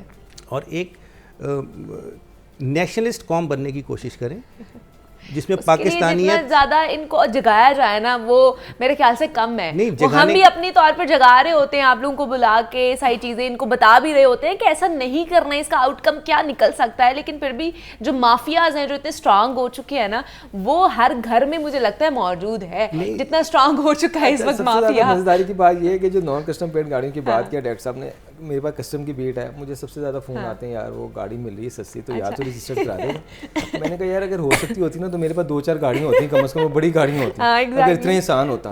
और मैं कहा अगर इतना आसान होता तो जो गाड़ियाँ चल रही ना इलाकों में तो वो लोग 4-4, 5-5, 10-10 लाख के ना बेचो, रजिस्टर्ड करवा के बेचो। कॉमन सेंस की बात है और लोग ये समझने के लिए तैयार नहीं होते कि वो कहते हैं चलो 4-5 लाख की गाड़ी मिल रही है, चलाए जाते हैं, जाली नंबर प्लेट लगा लेते हैं या ऐसे नंबर प्लेट लगा लेते हैं जो कराची में भी चल रही है उसकी नंबर प्लेट सीधा लगा लेते हैं। तो ये मैंने आपको कहा ना ये इंटेलिजेंस बेस्ड होता है। और स्मगलिंग की जो नॉन कस्टम प्लेट गाड़ी होती है वो मुखपुरी पे ही पकड़ी जाती है। अब आप देखें ना बिट्स बहुत ज़्यादा हैं, ऑटो बहुत ज़्यादा हैं, या छोटी गाड़ी है पासो है, अगर वो चल रही है तो उसको जज करना बड़ा मुश्किल होता है नॉन कस्टम प्लेट है ये कैसी गाड़ी है। तो फिर ये इनके अपने इंटेलिजेंस जराए होते हैं जिनसे वो पता लग जाता है, या कोई मैकेनिक ऐसे होते हैं बता देते हैं, या जिन्होंने भेजी होती है उनके पास इनके सोर्सेज होते हैं। तो आवाम को यही चाहिए कि इन चीज़ों से अवॉइड करें। बाकी कस्टम इंटेलिजेंस जो है वो कार्रवाइयाँ तो कर रही है, गाड़ियाँ भी चल रही हैं, लेकिन जिस तरह बात ये है कि वसाइल की कमी है और उसके बावजूद भी जो है वो कारकर्दगी तो दिखा रही है लोग। अभी आपने लेकिन कैसे पता चलेगा सर कि ये नॉन कस्टम पेड गाड़ी है? पता चल सकता है कोई ऐसा मैकेनिज्म हो जिससे एक आम शख्स जो है उसको पता चल जाए? जी डेटाबेस है अच्छा कस्टम्स का अपना, जिसमें आपकी गाड़ी का चेसिस नंबर और इंजन नंबर होता है। ओके। अगर आपकी गाड़ी स्मगल्ड है तो उस डेटाबेस में नहीं होगी। Simple is that. ठीक है। तो वो जाहिर बात है, फिर हम उनसे कहते हैं कि अगर आपके पास कोई लेजिटिमेट पेपर है तो आप लेके आएँ हमें दिखाएं, तो वो उनके पास नहीं होता है। जो नहीं होता है तो अल्टीमेटली इसका मतलब ये है कि वो गाड़ी वही है जो कि स्मगल्ड है। हाँ। उसको फिर हम लोग कन्फिस्केट करते हैं, उस पर ऑर्डर पास होता है। तो जो आपके पास जो चीज़ें होती है जो स्मगल्ड आप लोग चीज़ें पकड़ते हैं, फिर उसका क्या होता है? वो नीलाम कर दी जाती हैं या वो बाद में क्या होता है उनका? देखिए वो आइटम्स जो कि इंपोर्ट पॉलिसी ऑर्डर में बैन है, जैसे सिगरेट, हाँ जी, वेप्स, हाँ जी, या टोबैको, हाँ, ये तो डिस्ट्रॉय कर दी जाती हैं। ओके। जाहिर बात है ये हम उनको नहीं बेच सकते। जो बाकी जैसे गाड़ियां हैं उनका ऑक्शन कर दिया जाता है। हाँ। और उसके बाद वो आप ड्यूटी टैक्सेस देने के बाद आप उसको ख़रीद सकते हैं। अच्छा। मतलब अगर गाड़ी 100 रुपये की है तो उसमें ड्यूटी टैक्सेस ऐड होने के बाद जो भी उसकी वैल्यू आएगी वो आपने देना होगा, ताकि वो पैसे जो सरकार के हैं वो सरकार के पास चले जाएं। अच्छा, ठीक है। फिर then you can take that vehicle. ठीक है, ये नहीं हो सकता कि आप बगैर ड्यूटी टैक्सेस दिए सड़क पे गाड़ी चला रहे हैं और हम एक ना एक दिन मतलब हम ना पहुंचे आप तक। पहुंच ज़रूर जाएंगे, थोड़ा सा रिसोर्सेज की कमी है, उसमें यही होता है कि प्रायोरिटीज़ होती हैं तो उस वजह से थोड़ा डिले हो जाता है। लेकिन इस वक्त जो पॉलिसी है वो ज़ीरो टॉलरेंस की पॉलिसी है। ठीक है। और इनके लिए सज़ा क्या है? क्या जुर्माने होंगे जो लोग पकड़े जाते हैं, या उनकी कैद होती है? कितनी देर की कैद होती है? 3 साल कैद है। अच्छा। जुर्माना है जो हम लोगों ने पिछले 6 महीनों में कोई 52 FIRs की है। ओके। और कोई 32 के करीब लोग अरेस्ट किए हैं, जिनके केसेस जो हैं अभी कोर्ट में चल रहे हैं। तो ये एक डेटरेंस है कि देखें अगर ये काम करेंगे तो हो सकता है कि हम आप तक पहुंच जाएं और आपको फिर प्रॉब्लम हो। अच्छा, ये जब आप लोग ये कार्रवाई करते हैं तो मुज़ाहमत का सामना भी आप लोगों को करना पड़ता है आपकी टीम को? जी, मुज़ाहमत का सामना करना पड़ता है। इसीलिए अब जो हम कार्रवाई करते हैं उसमें पुलिस की इंटेलिजेंस एजेंसीज को साथ लेके करते हैं, चलते हैं, ताकि हमारी कोऑर्डिनेशन रहे और जो मुज़ाहमत हो उसको हम काबू पा सकें। तो हम लोगों ने जो कार्रवाई की थी सिगरेट की इस शालमी में, उसमें हमने पुलिस को साथ लिया था और हमने कुछ 6 से 7 घंटे की कार्रवाई थी और हम लोगों ने काफ़ी बड़ी तादाद में 6 से 8 मसले जो सिगरेट के हैं वो पकड़े थे। अच्छा। क्योंकि 400 मिलियन के करीब उसकी 400 मिलियन। Oh my God. लेकिन वो सिगरेट वो डेफिनेटली उसको हमने डिस्ट्रॉय करना होगा, क्योंकि हम उसको वो पाकिस्तानी स्टैंडर्ड्स पे नहीं उतरते। तो उसको फिर हमने डिस्ट्रॉय करते हैं। अच्छा, तो मेरी तो यही है कि लोगों से गुजारिश की मीडिया के थ्रू कि जनाब आप लोग जो हैं लिजिटिमेट बिजनेस करें, कम कमाएं, लेकिन सुकून से सोएं। अगर आप ज़्यादा कमाएंगे और स्मगलिंग करने की कोशिश में लगे रहेंगे तो ये नहीं हो सकता कि एंटी स्मगलिंग ऑर्गेनाइजेशंस आप तक ना पहुँचें। आज नहीं तो कल, कल नहीं तो परसों पहुँच जाएंगे। फिर उसमें सज़ाएं हैं, जुर्माने हैं, आपकी माशरे में इज़्ज़त ख़राब होगी, तो वो कम अज़ कम उसको अवॉइड करें। एक मुहब्ब वतन पाकिस्तानी बने, ड्यूटी इन टैक्सेस दें और सुकून की नींद सोएं। लेकिन क्या राहिल आपको लगता है कि अभी भी शायद हमें अपने जो लॉज हैं उनको मजबूत करने की ज़रूरत है, या उनमें कोई अमेंडमेंट्स ऐसे लेकर आने की ज़रूरत है कि जिससे एटलीस्ट इसमें स्मगलिंग में बहुत ज़्यादा जो लोग इसमें मुलव्वस होते जा रहे हैं, ईजी शायद बिजनेस समझते हैं कि ईजीली हम लोग वहाँ से सस्ते में उठाएंगे और यहाँ पे लाके हम लोग महंगे में बेच देंगे तो हम आराम से कमा सकते हैं, तो हमारे लॉज में थोड़ी सी अमेंडमेंट होनी चाहिए। जी, लॉज में भी अमेंडमेंट होनी चाहिए और पॉलिसी में भी होनी चाहिए। गवर्नमेंट ने देखें हर चीज़ पे टैक्सेस इतने लगा दिए हैं कि ओरिजिनल चीज़ जो है वो आम आदमी की बस से बाहर हो गई है। अब जब आम आदमी की बस से बाहर हो गई है तो फिर इनके स्मगलर्स को जो है वो मौका मिलता है कि एक चीज़ जो आपके मुल्क में बड़ी महंगी हो गई है तो वो स्मगल शुदा माल आके लोगों को लालच देते हैं, जिस तरह अंसारी साहब ने बात की है कि आपको सस्ती चीज़ मिल रही है। अब सोशल मीडिया में आप यकीन करें इतने मैसेजेस आते हैं कि जी वो मोबाइल है 80,000 का, आपको 10,000 का मिल जाएगा, 20,000 का मिल जाएगा। लोग लूट रहे हैं। सर की बात है ना।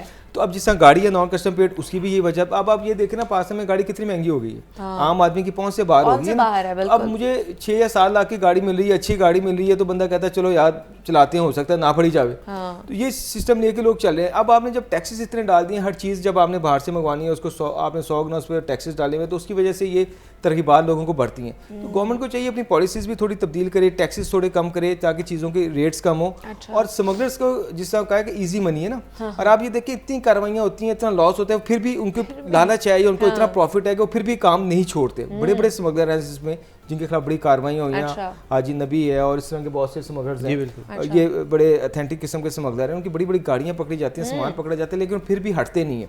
अब क्या इसके अंदर आप देखें तरकीबात है, कितना उसमें शायद उनको लालच है या कितना उनको उसमें प्रॉफिट होता है कि जिसकी वजह से वो पीछे नहीं हटते। अब ये देखना कि ये लाहौर में इतनी बड़ी कारकर्दगी है, आपने पकड़ा सामान, इसके अलावा आपका एंटी स्मगलिंग का जो दूसरा यूनिट है, एंटी स्मगलिंग ऑर्गेनाइजेशन, वो भी पकड़ी है। इसके अलावा दीगर शहरों में भी जो है कस्टम्स के लोग पकड़े, सामान पकड़ा जाता है, कराची हर जगह पकड़ा जा रहा है, लेकिन फिर भी स्मगलिंग बढ़ रही है और इसके अंदर लोग इन्वॉल्व हो रहे हैं। तो बड़े लेवल पे भी लोग इन्वॉल्व होते हैं, फ्रंट मैन उन्होंने रखे होते हैं, वो ये समझते हैं कि ईजी मनी है, गाड़ियों में कपड़ा आ जाता है, टायर्स आ जाते हैं, सिगरेट्स आ जाते हैं, तो वो उसमें पैसे बढ़े। अब देखें ना, अब आप इस सिगरेट की जिससे इन्होंने बात की 700 के डब्बे 1800 में है, हालांकि उनको भी लॉस है कि यार पकड़े जाएंगे तो नुकसान होगा, लेकिन वो कहते हैं अगर बिक गया तो प्रॉफिट डबल है। तो ये जो चीज़ें हैं ना, इसकी वजह से भी जो है वो चीज़ें बढ़ी हैं। सजाएं सख्त करें, अच्छा ठीक है, अपने जो ड्यूटी टैक्सेस हैं वो कम करें ताकि जो स्मगलिंग में मुलविस हैं उनको खदशा होगा, जब पकड़े जाएंगे तो हम जो है वो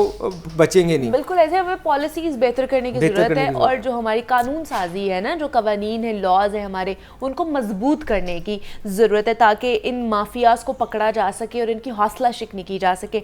हमारे साथ हारिस अंसारी साहब मौजूद है। सर बहुत शुक्रिया आपके वक्त का कि आप यहाँ पर आए और कस्टम्स के हवाले से हम बात कर रहे थे। राहिल सैयद ने भी हमें ज्वाइन किया था। राहिल आपका भी बेहद शुक्रिया। यहाँ एक छोटी सी ब्रेक लेते हैं, मिलते हैं इस ब्रेक के बाद।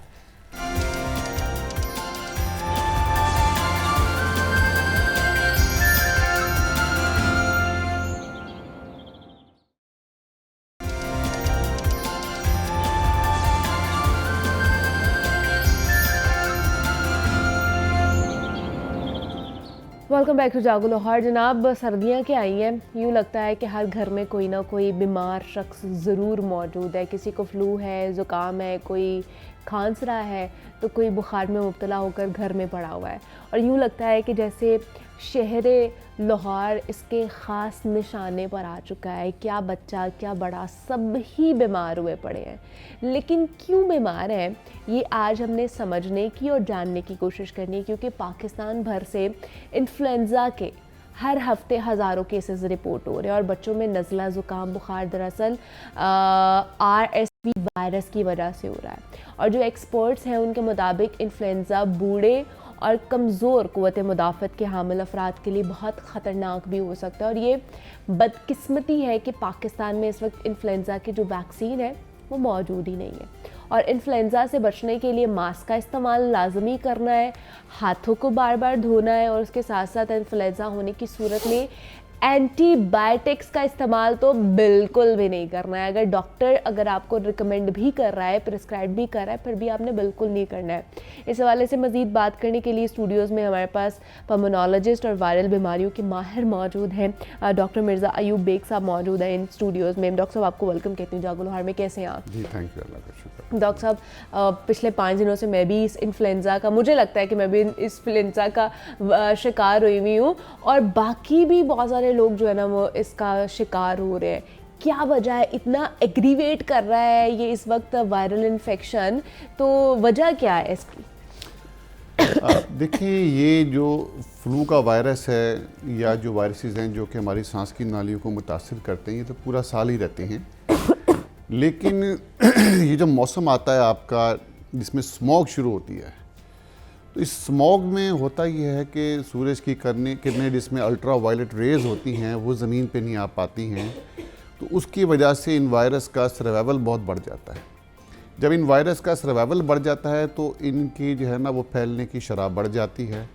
फिर साथ जो स्मोक होती है, स्मोक की वजह से हमारी सांस की नालियाँ जल जाती हैं, और वो सांस की नालियाँ जलने की वजह से हमारी सांस की नालियों में बारीक बारीक बाल होते हैं, रेशे होते हैं, जो कि इन जरासीम को, डस्ट पार्टिकल को सांस की नालियों को मुतासिर करने से रोकते हैं। अच्छा। अब स्मोक इतना अर्सा, ये 2 महीने हो गए हैं लाहौर में स्मोक पड़ते हुए, तो स्मोक की वजह से हम सब की नालियाँ इंतहाई कमज़ोर हो गई हैं। तो हमारा जो अल्लाह ताला का ये कुदरत का दिया हुआ निज़ाम है इन वायरसेस को रोकने का, वो इंतहाई मुतासिर हो चुका है। तब हमारा जो रोकने का निज़ाम भी मुतासिर हो गया है, उधर से जो वायरस है क्योंकि उसको स्ट्रॉन्ग हो गया है, उसको तो इम्कान ही कोई नहीं मरने का। और फिर तीसरा ये है कि हम लोगों में इतनी समझ नहीं है और इतना अभी तक लोगों में ज़िम्मेदारी नहीं है कि अगर किसी को ये ज़ुकाम या वायरल इन्फेक्शन हो गई है तो वो एक तो खुदा के वास्ते पहले भी अर्ज़ कर चुका हूँ कि वो इस तरह छींक ना मारे। जब आप छींक मारते हैं तो वायरस शॉवर कर देते हैं हवा के अंदर। वायरस शॉवर कर देते हैं तो कोई भी फ़र्द या कोई भी इंसान जब उस फ़िज़ा में सांस लेता है तो वायरस उसके अंदर चला जाता है। लेकिन डॉक्टर साहब, ये कोविड से मिलती जुलती बीमारी है या इसको कोविड से ही रिलेट किया जाता है? बिकॉज अगर मैं अपनी बात भी करूँ तो मुझे भी ये था, लेकिन डॉक्टर्स कहते थे लाइकली टू बी कोविड हो सकता है ये, तो ये बहुत मिलता जुलता है दोनों। हाँ देखिए, जो कोविड है वो भी अब इसी फॉर्म में हमारे अंदर मौजूद रहेगा। कोविड ने ख़त्म नहीं होना। अच्छा। कोविड मौजूद रहेगा और उसमें भी नज़ला, ज़ुकाम, बुखार ये अलामात होती हैं, और ये जो फ्लू का वायरस है इन्फ्लुएंजा, इसमें भी ये अलामात होती हैं। अब इसको डिफ्रेंशिएट करने के लिए तो एक नेज़ल स्वैब टेस्ट होता है, बायोफिल्म एरे, ये आगा खान में होता है, नेज़ल स्वैब होता है। तो इसमें कम से कम 20-25 वायरस हैं जो कि हमें मुतासिर करते हैं, हमारी सांस की नालियों को नज़ला ज़ुकाम करते हैं, बुखार करते हैं। लेकिन कोविड तो हमारे अंदर मौजूद रहेगा और इस तरह करता रहेगा। लेकिन फ़िलहाल जो हमारे मुख्तलिफ डॉक्टर्स ने टेस्ट किए हैं, उनकी क्लिनिक पे जो पेशेंट्स आते हैं, तो अभी तक लाहौर में या पंजाब के अंदर जो है वो इन्फ्लुएंजा ए वायरस जो है उसके मरीज़ मौजूद है। इन्फ्लुएंजा और वही ज़्यादा जो है ना मुतासिर कर रहे हैं इसमें। इन्फ्लुएंजा ए वायरस, तो इसका मतलब है जो बीमार हो रहा है वो इस वायरस की वजह से, इन्फ्लुएंजा ए वायरस की वजह से बीमार हो रहा है। तो इसकी कोई वैक्सीन है जो लगवा सकते हैं जिससे हम लोग दोबारा बीमार होने से बच जाए? हाँ जी, इसकी वैक्सीन आती है, फ्लू वैक्सीन, और फ्लू शॉट भी कहते हैं उसको, और वो हर साल अक्टूबर के महीने में आती है। अच्छा। लेकिन बदकिस्मती से इस साल जो है वैक्सीन वो इतनी कम मिकदार में कंपनीज ने इंपोर्ट की, क्योंकि ये बनती पाकिस्तान में बनती नहीं है। अच्छा। तो बहुत कम मरीजों को लग सकी, बहुत कम मरीजों को। पाकिस्तान में मौजूद भी नहीं है ना अभी। आम आवाम तो तसव्वुर नहीं कर सकते, क्योंकि जो फेफड़े के मरीज हैं जिनको पहले फेफड़े की मर्ज है, सबसे पहले उनको लगनी थी। उसके बाद में जिनको दिल का मर्ज है, गुर्दे फेल हैं या शुगर से जिनके जिस्म मुतासिर है, उनको लगनी थी ये वैक्सीन। लेकिन ये वैक्सीन इतनी कम मिकदार में इंपोर्ट हुई कि अभी उन मरीज़ों को नहीं लग सकी, तो बाकी आम आवाम तो हमारे करोड़ों में है, तो इतनी वैक्सीन कहाँ से आ गई कि हम इसको डॉक्टर साहब, ये तो पाकिस्तान में मौजूद ही नहीं है ना अब इन्फ्लुएंजा की, और देखिए इतने ज़्यादा मरीज आते जा रहे हैं, तो फिर क्या करें लोग? अगर वैक्सीन नहीं है तो फिर वो, और इसका कोई अल्टरनेट है कि नहीं है? हाँ देखिए, सबसे बड़ी बात यह है कि इसको वायरस को फैलने से रोका जाए।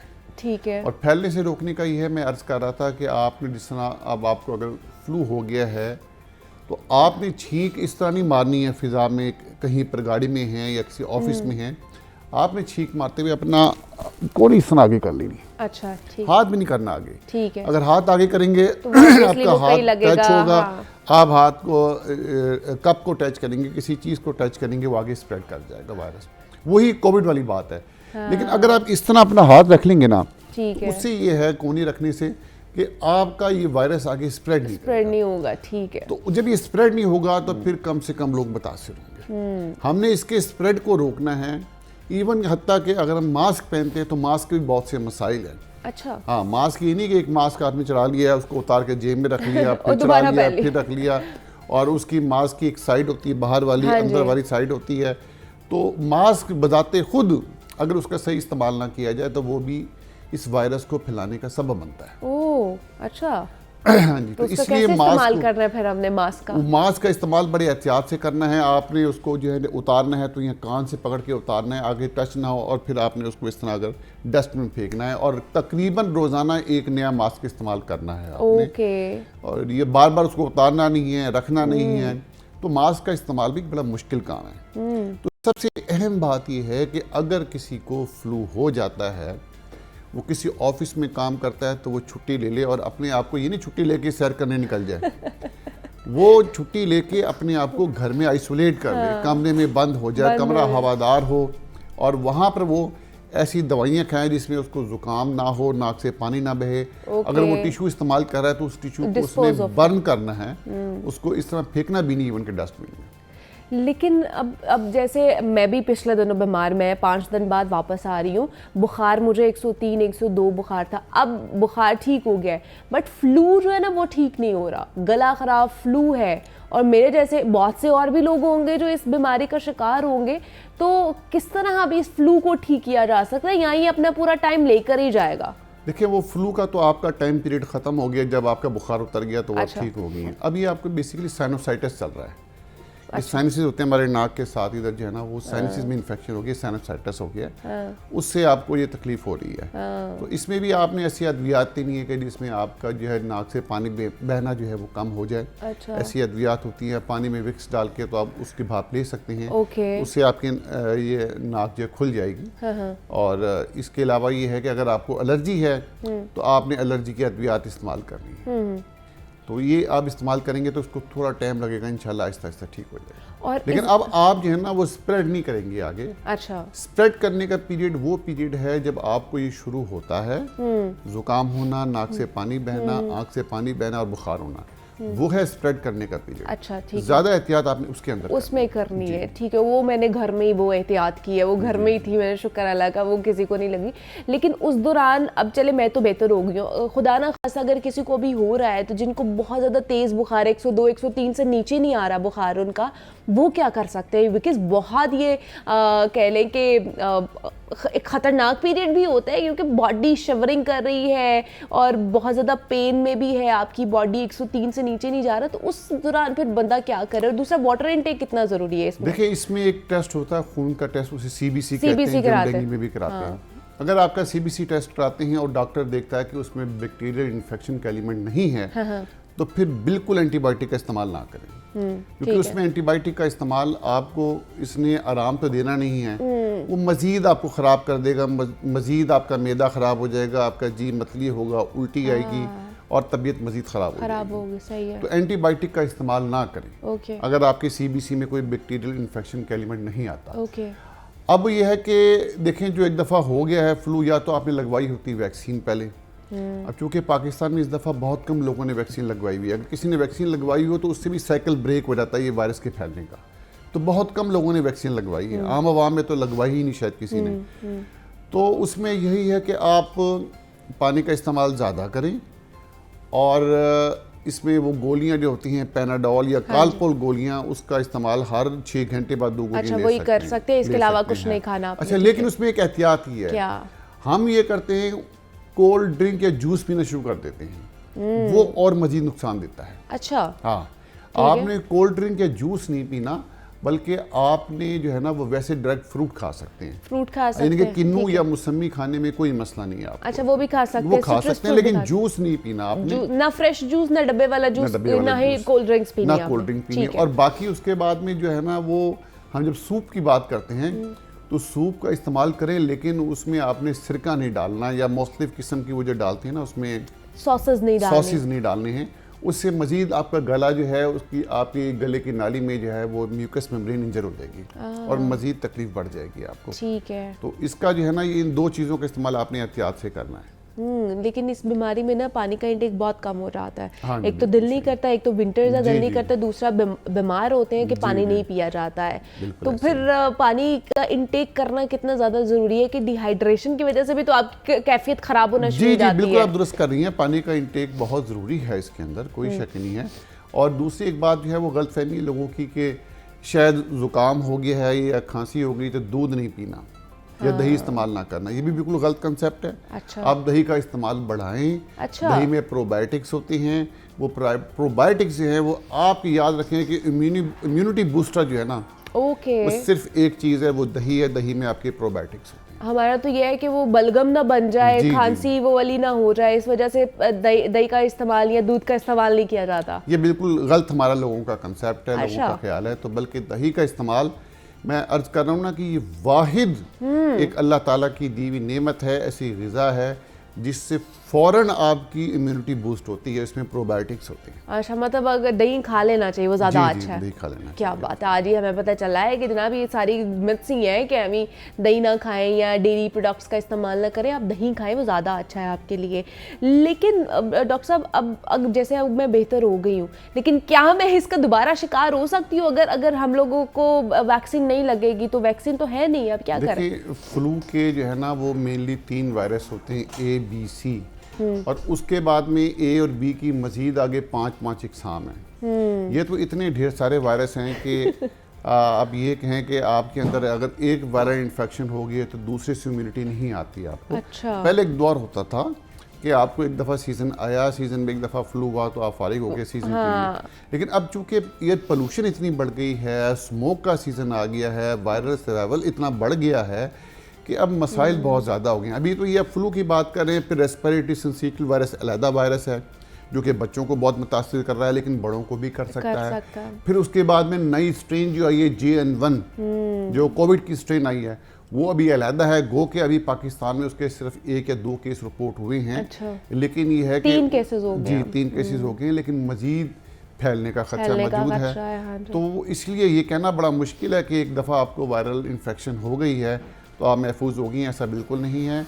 लिहाजा मैं ये समझता हूँ कि हमें लोगों को एहतियात का मुजाहरा करना चाहिए। अगर किसी को ये फ्लू के ज़ुकाम की और बुखार ख़ास तौर पे, अच्छा यहाँ पर एक और कन्फ्यूजन होती है, बाज़ लोगों को एलर्जी होती है, नेज़ल एलर्जी। तो जिनको नेज़ल एलर्जी होती है उसका मतलब ये नहीं कि अगर आपको 4 छींकें सुबह उठ के आ गई हैं तो आप ये समझे कि मुझे बस फ्लू हो गया और मैं बीमार हो गई हूँ या बीमार हो गया हूँ। तो उसमें यह है कि नेज़ल एलर्जी के अंदर आपको सिर्फ छींकें आएंगी, खारिश होगी नाक में, आँख में खारिश हो सकती है, लेकिन आपको बुखार नहीं होगा। अच्छा, ओके। एलर्जी में बुखार नहीं होगा। बुखार इस फ्लू इन्फेक्शन में ही होगा। हाँ, ठीक है। इन्फ्लुएंजा में ही हो सकता है आपको बुखार, आपको एलर्जी में नहीं होगा। एलर्जी में नहीं होगा, ठीक है। लेकिन फिर वही बात है कि आपको 100% नहीं पता कि आगे हो सकता है ये फ्लू ही हो। फिर भी आपने अगर स्नीज करना है, छींक मारनी है, तो उसमें एहतियात करनी है। लेकिन अगर स्नीजिंग हो रही है या फ्लू बहुत ज़्यादा है तो उसमें हम लोग ये टिश्यू पेपर का इस्तेमाल करेंगे? जैसे बहुत से लोगों ने रुमाल रखे होते हैं, उसका इस्तेमाल भी कर सकते हैं। देखिए, रुमाल का इस्तेमाल भी कर सकते हैं, टिश्यू पेपर का इस्तेमाल भी कर सकते हैं, लेकिन उसमें टिश्यू पेपर को आपने प्रॉपर्ली डिस्पोज ऑफ करना है। असूलन आपने टिश्यू पेपर को बर्न करना होता है, इसमें वायरस होता है, वरना वो वायरस नहीं मरता। लेकिन यह है कि टिश्यू पेपर के ऐसे अपना बार बार इस्तेमाल करना मुनासिब नहीं है, एक दफ़ा इस्तेमाल करें टिश्यू पेपर को। रुमाल को आप इस्तेमाल कर सकते हैं, रुमाल को धोएं और धो के धूप में डालें या उसको ड्राई करें, तो उसमें कोई हर्ज नहीं है। अच्छा, दूसरा ये कि मतलब हम लोगों ने जैसे लास्ट बूस्टर शॉट्स लगवाए थे उसके कोविड के ना, सबने करवाई थी, तो जिनको हुई भी है क्या उनको ये वाली स्ट्रेन हो सकती है या नहीं हो सकती? हाँ, ये बड़ा इंपॉर्टेंट क्वेश्चन आपने किया। देखिए, कोविड की वैक्सीन मैं समझता हूँ पाकिस्तान में 3 किस्म के जो है ना वो ग्रुप हैं। अच्छा। एक ग्रुप वो है जिन्होंने वैक्सीन कराई नहीं और झूठे जो है ना अपना पेपर बनवा लिए या कार्ड बनवा लिए। हाँ, कि हम लोगों ने लगवाए उनको तो हो सकता है उनकी ज़िंदगी को खतरा लाहक है। और आप ये देखें कि उस टाइम कहते थे कि जिसने वैक्सीन कराई वो 1 साल में मर जाएगा, 2 साल में मर जाएगा, तो 2 साल से तो ऊपर हो गए हैं। अभी तक जिसने वैक्सीन कराई है वो नहीं मरा। जिन्होंने नहीं कराई वो मरे हैं, उनके डॉक्यूमेंटेड ऐसे केसेस हैं और अभी भी उनको बिल्कुल उनकी जान को ख़तरा लाहक हो सकता है। ये ग्रुप को ख़तरनाक है। ऐसे ग्रुप को चाहिए कि फौरी तौर पे फाइजर की वैक्सीन लगवाए। अच्छा, फाइजर की लगाए, ठीक है। अच्छा, दूसरी बात है जिन लोगों ने सिर्फ साइनोवैक या साइनोफार्म वैक्सीन लगवाई, अच्छा ये वैक्सीन भी इतनी प्रोटेक्टिव नहीं थी, ये उस वक्त फौरी तौर पे एक गुजारा था जी। तो जिन लोगों ने साइनोवैक वैक्सीन लगवाई लेकिन उसके बाद में उन्होंने फाइजर का बूस्टर लगवा लिया, उनको तो कोई मसला नहीं, कोई वैक्सीन नहीं करानी। अच्छा, ठीक है। लेकिन जिन लोगों ने खाली साइनोवैक या साइनोफार्म वैक्सीन लगवाई है लेकिन फाइजर का बूस्टर नहीं लगवाया, उन लोगों को भी खतरा मौजूद है। अच्छा, तीसरे नंबर पे वो लोग हैं जिन्होंने फाइजर का बूस्टर लगवाया है या जिन्होंने वैक्सीन ही फाइजर की करवाई है। अच्छा। तो उनको अभी तक कोई ऐसी रिकमेंडेशन नहीं आई है कि उनको दोबारा वैक्सीन लगवानी पड़े। उम्मीद यही है और अभी तक यही हो रहा है कि जिन लोगों ने फाइजर की वैक्सीन लगवाई है उनमें ये वायरस JN1 इतना ख़तरनाक नहीं है। इसको वेरिएंट ऑफ इंटरेस्ट WHO ने डिक्लेयर किया है। अभी तक इसको WHO मॉनिटर कर रहा है। इंडिया में कुछ डेथ हुई हैं लेकिन पाकिस्तान में अभी तक और बाकी मुल्कों में ऐसी खतरनाक बात सामने इतनी खतरनाक नहीं है, लेकिन इसका जो स्प्रेड है वो ज़्यादा है, कंटेजियस ये ज़्यादा जी। कंटेजियस तो आपको पता है, कोविड पहले से ही था, तो इसलिए एहतियात बरतनी है। अगर वैक्सीन आप लोगों ने नहीं लगवाई है तो लगवा लें। खुदारा अपना ख्याल रखें, अपनी सेहत का ख्याल रखें और अपने साथ चाहने वालों का भी ख्याल रखें और ख़ासतौर पर इस इन्फ्लुएंजा वायरस से भी ज़रूर आप लोगों ने बचना है। हमारे साथ डॉक्टर मिर्ज़ा अयूब बेग साहब मौजूद है। डॉक्टर साहब, बहुत शुक्रिया आपके वक्त का कि आप यहाँ पर आए और इतनी अच्छी टिप्स आप हमें देकर जा रहे हैं। अपनी सेहत का ख्याल रखना है और इसी नोट पर मुझे इजाज़त दीजिए, अपना ख्याल रखिएगा। अल्लाह हाफ़िज़।